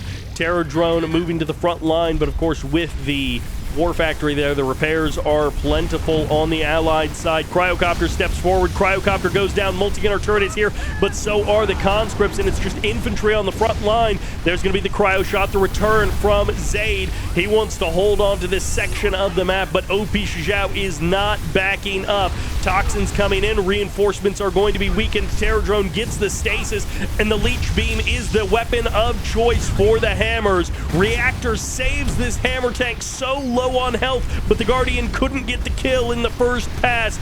Barracks goes down. Hammer tank shrunk to eliminate them from the front line. Bullfrogs getting another kill. No, the hammer tank's not able to save themselves as the Guardians step forward. The terror drone stasising so many of these Guardians one after the other. Another cryocopter went down a moment ago, and now the MiGs show up as the toxins wear out. Another barracks deployed for the Allied player buys a moment of time, but there's still 5 hammer tanks on the front line. 6. There's a lot of hammer tanks on the front line now as another multi-gunner turret gets deployed. The Guardians have been whittled away at one by one, and the cryocopters as well. They have been slowly eliminated one after the other. Multi-gunner turrets are failing. Zaid feels like he is out of cash, out of steam, as he's got 1 cryocopter, but it feels like he needs 3 on the front line here. Vindicator pulls in another bombing run, manages to get another kill, but a flak cannon is deployed onto the front line, and it has finished building. The bullfrogs and the flak working together to break down that cryocopter, and the MCV gets assassinated. Maybe gets one crush back on that hammer tank, but it just doesn't matter. As the tech goes down, so does Zaid's army, and the GG will have to come out as Zaid will drop down to the lower bracket of Gathering Storm Qualifier. And for this series, we get to start on Industrial Strength. So often we see this in map number 2, map number 3 of a series, but here we get to enjoy the wonderful bounty of Industrial Strength in game number 1, rocking the red, playing the allies. It's Pika. Double walls coming in. Meanwhile, in the south, it's double barracks. This is Vindies.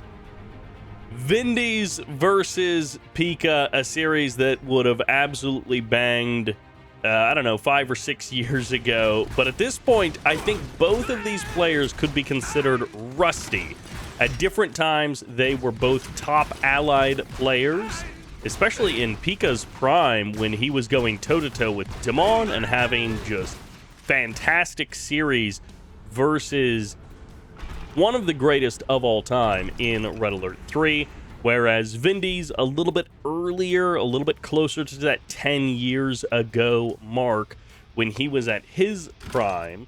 But of course, as always with these things, there's a little bit on the come up and a little bit on the retirement side where these players are still quite good. Love to see both of these guys coming out for this event. Pika having his shot in the Battle.net qualifier, not quite able to make it, but hopefully he's all warmed up and ready to go now on the CCO side of the qualifier.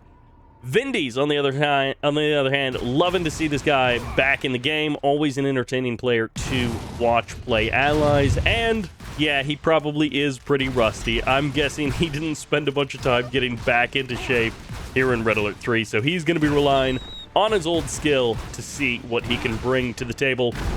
Very Peacekeeper heavy entry from both of these players. Oil Derrick, one grabbed a piece, so they're going to be splitting those, and that's an MCV just offshore for the yellow allied player. I feel like this is an old school PK opener. I feel like we used to see really heavy PK openers from allied mains, I don't know, maybe it was 6 years ago, maybe even longer ago, where they would just build an absolute ton. That first 10 grand that you get at the start of the game would be so heavily spent on building Peacekeepers and fighting it out. Walls cannot come in to save this, so it's going to be up to the Peacekeepers rushing in. The Javelin Soldier is going to be able to get the kill. Unfortunately for Vindies, he will not be able to stop the laser lock, and there goes the refinery. Vindicator over top as well, this time from Pika. He is keeping watch over his location, and that's going to be a refinery out on the water. So Vindies taking the opportunity, buying as much time as he can back home, but ultimately just deploying a refinery out on the water. And this game is turning a little bit weird. We have a double barracks opening for Vindies into a pretty PK heavy follow-up, and now he's going to try and take over this section of the map. He's essentially camping Pika's third refinery, but with his own double expansion. It's not even really like a contain or a camp out here. I mean, it should be a contain, but it's not really a contain of Pika. Pika is trying to bust out with his own multi-gunner turret deployed first here. Going to be putting some pressure onto Vindies' MCV, and that's not something that you can ignore forever. Vindicators are also over top, so as soon as Vindies deploys his own multi-gunner turret, it's going to get one-tapped. It's going to be eliminated. There he goes. He does deploy it. It's immediately low power mode, so insult to injury. It gets bombed out, and it was useless, but both players briefly going into low power mode as the Naval Yard takes Pika offline for a couple of moments, and it looks like Vindies has been cleared up back in his original main base. He's got that refinery back up and running, but he did not rebuild the walls. He had the build radius. He didn't have the time or the inclination, and this barracks lays empty for the first moments here, and the laser lock is going to come in again. A dog is not on the way. A Vindicator is not on the way. Pika is finding his damage here against the economy. of Vindy's. He's going to be able to kill another refinery, and in theory, Vindy's should be up on eco, but the reality is, with all of the cash he has spent rebuilding refineries and building these refineries across the water, he has lost a lot more of that income than he has gathered. Whereas Pika, it's been a slower build up with less wasted dollars around the map. Pika has mostly just been getting value for every dollar that he spends, whereas Vindy's has been not getting a lot of value out of the dollars that he's been spending. On top of that, Pika is now actually ahead on total resources gathered. Vindicator's going to be coming in here, helping that Dolphin knock down these buildings and Riptide. Second multi-gunner turret does come up, so I think this Assault Destroyer will die. He goes out of range of the multi-gunner turret. Back on the other side of the map, it's going to be a barracks chasing away these javelins.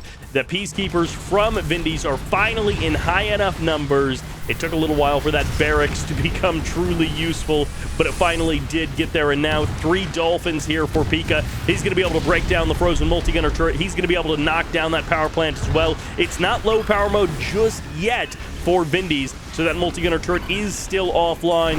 Weapons Jammer can only lock down 1 unit at a time, and in this case, Vindy's gets the advantage in that first exchange. Things are not going particularly well for the yellow allied player, but at least he made the decision early on to build these 2 refineries, and I feel like that has done a bit to stabilize him.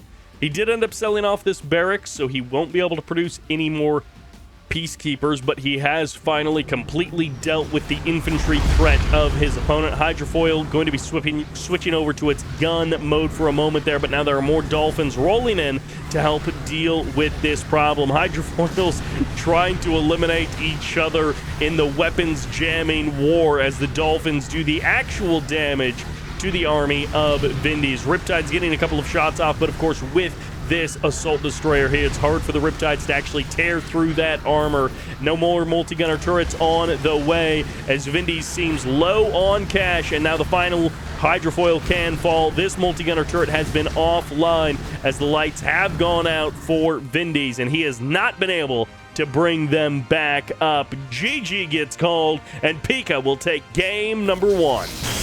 And that sends us to Epicenter Island. Every time we see this map, it's closer and closer to the last time that we see this version of the map.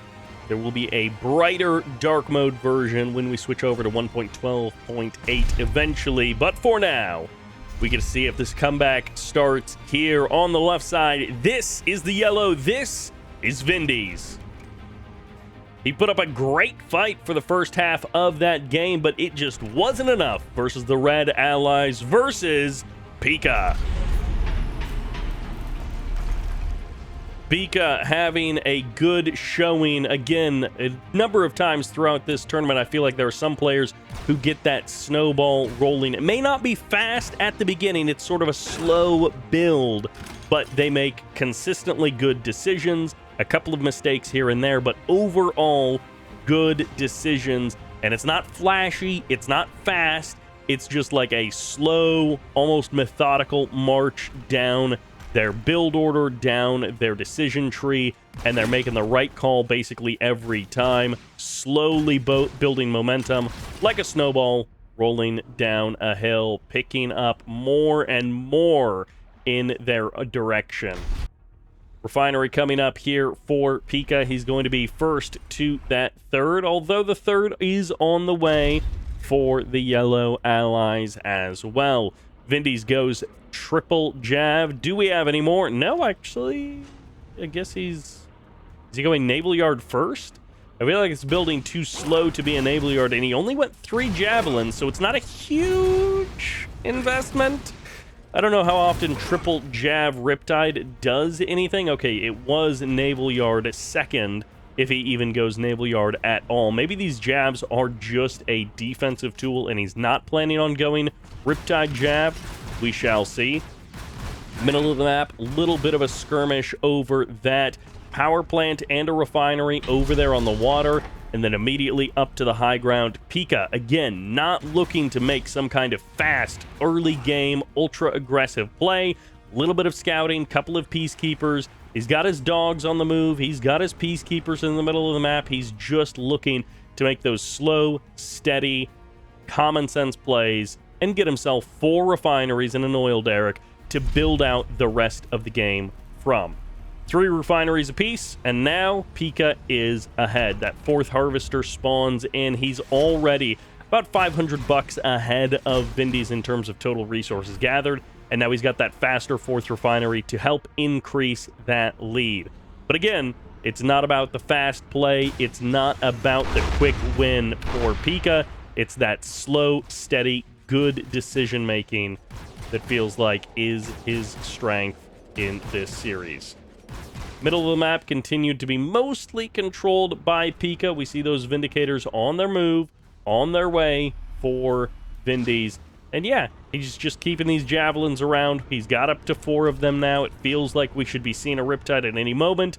However, he may move his MCV into a more defensible location and then draft a War Factory instead of a Naval Yard.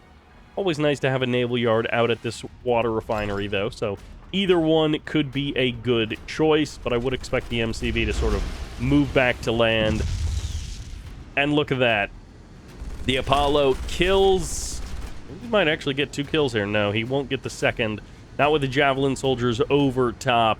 You can chase down the Apollo and try and get it as it's landing because they have the VTOL animation. But when you get the Javelins over top, that means it's going to be a winning play for Vindy. So Pika, he gets the 1 kill on that Vindicator, and then he backs off with his Apollos. He's not interested in trying to, get a guaranteed anything in this game. Riptide moving forward. Double tier 2 on the MCV, so we could see assault destroyers out on the field for Vindy's as well. That might be the way that he goes. Javelin Riptide plus an assault destroyer can definitely be a powerful combo. I love the bombing out of the wall. It's something that a player might miss, and if your MCV is down there on the water, then you're not going to be able to do anything about it because you won't have build radius this far north. And he is building something else. Whatever he's going to follow up with, it might be delaying his ability to respond to this Javelin soldier in the north. Nice cover with this Peacekeeper. He moves it in to position. So the Apollos are going to go over here to guard this Dolphin who's sniping that power plant. Great move here by Pika as he's taking a 5th refinery. He's also trying to do a little poke and prod damage. We see Vindy's nicely defend down here in the south. We see Vindy's pull the Peacekeeper up in the north so that he can defend against these Javelin soldiers. The defense is almost perfect from Vindy's, but it does slip a little bit. Behind all of this, Pika went for the 5th refinery. Vindy's went for tier 2. He went for assault destroyers. And what else is he getting for? It was tier 3. He was going all the way to tier 3. I was wondering what he was building, and the answer is maximum clearance. There is no clearance beyond what Vindy's has. And Pika has gone for that faster eco. 5 refineries for the red allied player. He's taken over the middle of the map. He's had his Apollos and his Dolphins running all over the place, but he has neglected his tech a little bit here. There is going to be a window, an opportunity for a tier 3 artillery advantage to be on the side of Vindy's, but how long will that last? The first assault destroyer is about to be spotted, so if he didn't know, he knows now. That was a Riptide with 5 infantry inside of it, so that was a big chunk of value just disappearing from the map. Dolphin comes in, sees perhaps the second aircraft carrier leaving port. The assault destroyer is somewhere else out on the map near the 5th refinery location of Pika, but doing nothing about it just yet. Slowly but surely, Pika has been building an income advantage, and now he's going to look to push that a little bit further with the laser locking of the northern refinery. That's going to be a 1-for-1 on the refineries. You can take one down with the aircraft carrier, but those Javelins work a bit faster. The aircraft carrier will get the kill eventually. He's not actually he hasn't started attacking yet. He's got 2 aircraft carriers, and they're not actually doing anything until just now. The first wave of bombers is going to land, but there's actually double command hub here to deploy even more build radius, as the Defense Bureau was deployed by Vindies, and I don't know that he's going to get an opportunity to use this Chronosphere if he can't deal with these attacks that are coming in. His economy may not be the strongest, but maybe he doesn't need a particularly strong economy, because he's going to chrono his opponents to death. And if there's something that Vindies is known for, it just might be a Chronosphere, as this guy has done phenomenal damage with a Chronosphere to his opponents. And hey, what's a better way to win an artillery war than a Chronosphere? I can't think of one. So let's go for the Chronosphere. And that is just another reason why we love to see Vindies. Even in a tournament game, even in a 1v1, he's still gonna go for a Chronosphere, and he's gonna say, I don't care that you once upon a time had an economic advantage, because I'm just going to take your economic advantage and teleport it onto the wrong part of the map, and it's just gonna delete itself. I would not be surprised if part of his plan is to, like, draw this into an artillery war where he can just teleport his opponent's aircraft carriers or Athena cannons either from the water onto the land or from the land onto the water. Dolphins will end up getting killed off here, a couple of them by the Vindicator, by the Assault Destroyer, but the aircraft carriers have been backed up. They have been pushed away by the threat of the Dolphins. Vindicator's moving over. Athena Cannon is here. She's going to be able to delete at least a couple of these units. Peacekeepers also getting cleaned up. Vindicators can drop their bombs, and we've got less than 90 seconds until that Chronosphere is ready to go. But of course, we do need to make sure that Vindies is keeping his lights on. He has been pushed a little bit further down the eco tree than he would like to be, and he has not rebuilt this refinery as of yet. So as Pika is looking at taking this northern expansion, kind of taking it away from Vindies, Vindies hasn't even rebuilt in his own main base his own refinery.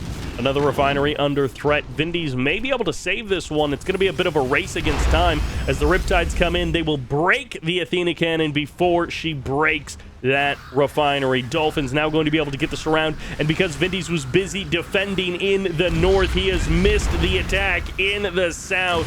At the same time, he has turned his attention to the north a little bit further as the Assault Destroyer is ready and waiting for that naval expansion. Out on the water, it looks like it's safe for no one.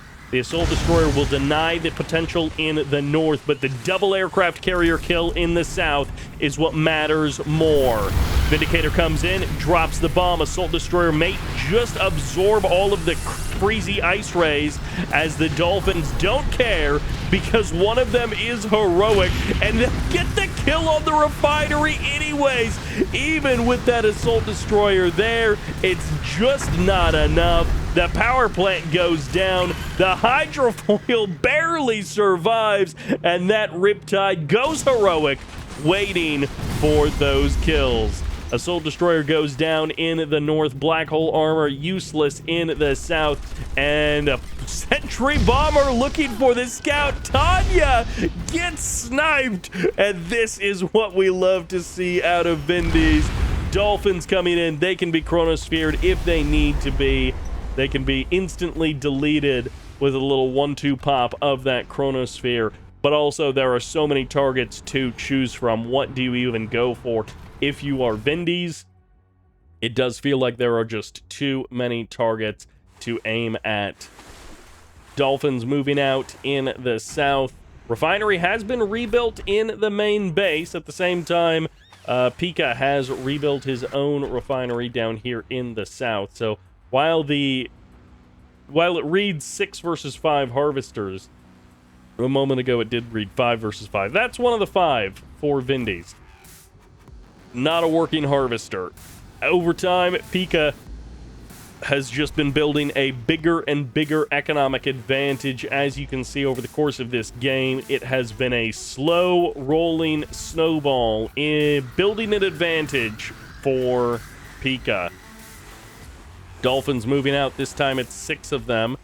Vindies might be able to answer back. I feel like Vindy's hasn't popped a cryo shot that I've seen on screen, so maybe there's cryo blast in the future for him, or maybe he, just to be funny, went down a different area of that command tree.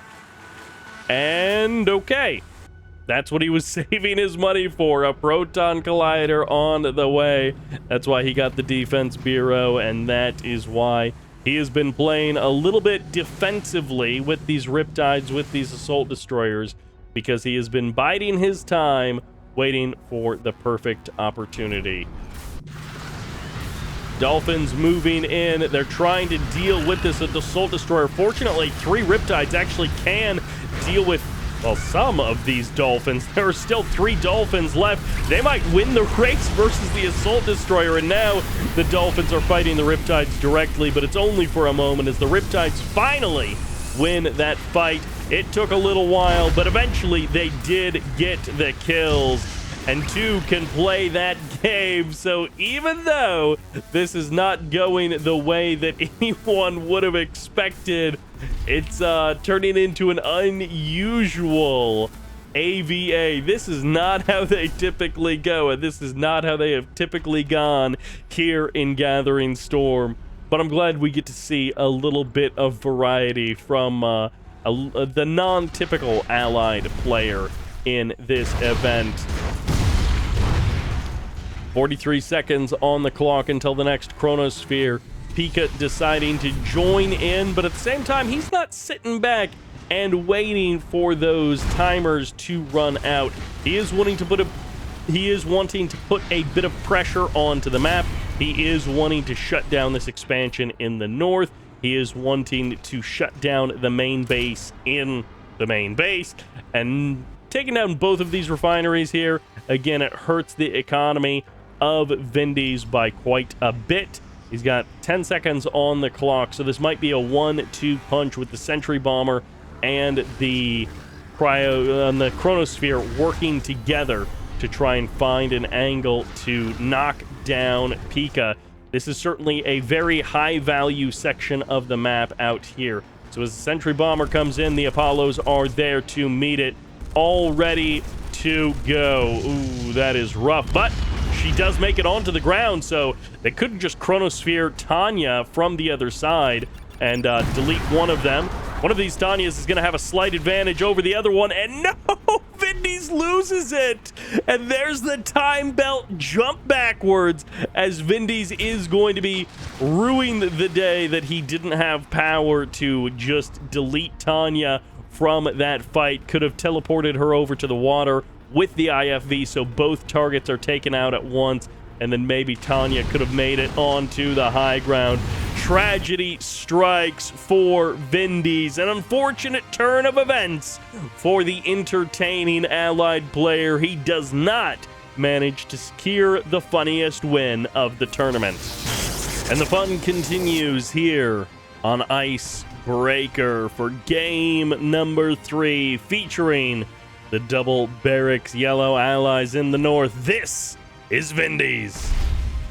And in the south, rocking the red, going for the single. This is Pika. Is that for 3 for 3 double barracks versus single? No, I think on Epicenter Island they both went single barracks.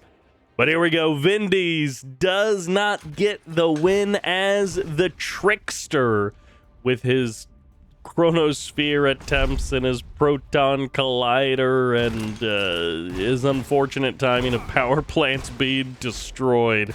He doesn't quite get the game that he was looking for, and now he's got his chance on Icebreaker. So he's going to be looking to break the winning streak of Pika, who does open with that 1 barracks. But it is still 2 barracks here at the 90-second mark after Vindy's has basically spent all of his cash. He's still keeping the 2 barracks around for the moment. And that is a lot of Peacekeepers here in the early game. He's up about 1.2k, pretty much all in Peacekeepers in terms of army value over his opponent.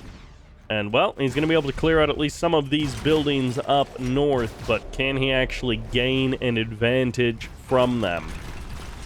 Pika, again, faster refineries both times around, and now here in game number 3, still faster refineries again. Buildings getting taken over here by Vindies, and refineries set up for both players now. Low power mode for Vindies for a couple of seconds here. He should be getting back online momentarily. And again, he's still keeping this double barracks running. Now past the 2.5 minute mark. He probably wouldn't have even been low power mode if he had sold both of those off. He would have maybe just had enough, or maybe he would have been barely over still. But it would have been a lot closer than keeping those 2 barracks around. Still pumping out peacekeepers. And now rallying a couple of them down to the south past his oil derrick. If he can take over these buildings, he actually could force this MCV back, but unfortunately, the peacekeepers out front from Pika, he's pulling off the movement or the positioning ability where you can knock units down with the peacekeeper shotgun. When the peacekeeper gets in close range to infantry, they do have a knockdown effect with their shotgun. So you saw that on display there for Pika in front of this building to stop the incursion of the Vindies peacekeepers. Again, if Vindies had been able to hold these 2 buildings, he could have forced that multi-gunner, that MCV back, and he could have stopped this ore refinery basically from being deployed. But for the current moment, it is 4 versus 3 refineries. Vindies is getting outplayed on the peacekeepers, and he is now behind in eco by about 2 grand. The buildings having been reclaimed, and the slow snowball is beginning to roll. The momentum is building once again in the Pika direction. And, well, that is going to be 2 buildings broken, so Vindies can no longer use those because he's gone Cryocopter. That is where his cash spend disappeared to, and he can absorb a couple of shots here from that multi-gunner turret and then get out of range quickly. Okay, down to about half HP. He's going to be able to freeze at least 1. Now it looks like 2 of these harvesters. I think the walls will keep that harvester safe for now. He's going to sacrifice the Cryocopter, but the Cryocopter has at least paid for itself in killing off those 2... Ooh, only barely paid for itself, actually. I was thinking of the cost of Empire and Soviet harvesters rather than the cost of Allied harvesters, which in this case will be saved by the walls, but just barely as the Vindicator rearms, but into the civilian structure goes that Javelin Soldier, and it's an intense fight over the 3rd refinery of Vindies. If he had been able to keep that Cryocopter alive and kill 1 more harvester, it might have hampered Pika enough for a bounce back here for Vindies. But the fact that he had this first harvester already back online before the second harvester, or moments after the second harvester had died at the very least, and then Vindies is still behind in eco. So even after that harass, even after killing off 2 harvesters, it's not as difficult of a recovery process for Pika as it has been in some of these other games where we have seen players get hit by that quick 1-2 punch of losing 2 of their harvesters, and it does grind their production to a halt basically for 30 seconds as they get those harvesters back online. In this case, it was basically a slight inconvenience for Pika, and then it was fine. And now he's got the double Apollo. He's got space for 2 more units as well, and he's gone all the way to tier 3 with his MCV. Does he have a war factory, or is he gonna like go naval yard for aircraft carriers? Because that is something that we have seen on this map. Obviously on a lake map you don't have quite the same range. There is same range for those aircraft carriers, whereas on an island map you can reach a lot more places. But you know, you've got the top half of the map and the bottom half of the map basically covered between those 2 lakes. And we have seen a couple of times before aircraft carriers in particular get built on this map, and it can help you siege the middle, or siege from the middle if you're in this case where Pika is the only one who has the middle, so he doesn't really need to siege the middle. But we've seen players siege the middle and then use it to kind of siege into their opponent's expansions or bases. Buildings get knocked down, and now Vindies has a difficult road ahead of him. He has been down on economy, and now he is 6k down on eco in total resources gathered. Cryoshot is going to be coming in. Just gets the freeze there on that harvester, but now the clap back from Pika. He's going to be able to... No, he won't clean up that refinery because Vindies gets the actual kill, and now these two Athena cannons will target each other. They pop the Aegis shield basically at the same time. The health bars are remarkably similar, and Pika is going to try and get in range of this building. Vindies does manage to stop him, and up into the corner goes the expansion, but Vindies is already there to counter that. Athena Cannon going to be getting another shot, and it's again an Aegis Shield versus an Aegis Shield. The Athena Cannon fires her shot, but the Vindicator tries to get the bombing run off. Not quite able to make it happen. Buildings getting cleared out here. 3 Athena Cannons versus 2. And now it's 1 versus 2, but reinforcements coming in all the time from both players. Cryocopter trying to get the freeze out. As soon as this guy comes back to full size, then she can maybe do some targeting, but not quite enough. Vindies keeping the front line moving forward. He may actually have found his advantage here in the artillery wars. He may be able to carve out a bit of an edge. We'll see how much the cryocopters can play a part in this battle.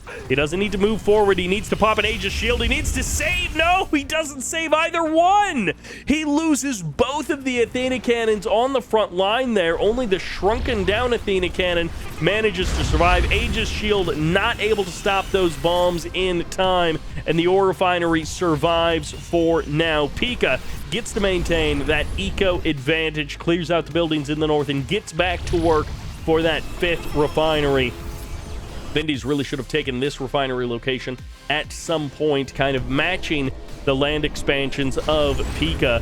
But in this case, he is not going to be able to do that. Aegis shield gets popped on both sides of the fight, but Vindies, with a couple of mistakes there, has now lost 3 or 4 Athena cannons that go unanswered. He has not been able to cut down Pika's Athena cannon numbers, and what was starting out as an okay artillery barrage from the Vindies side has turned into a bit of a nightmare. The lasers are seemingly only firing in one direction as Pika maintains the cryocopter and the air superiority, and now we're just feeding units in pointlessly. That might have just been a misrallied Athena, but I think there might be some typing going on in the chat as both players give a brief pause, take a moment in this game to do absolutely nothing as another Athena cannon just slowly marches her way forward, gets targeted down by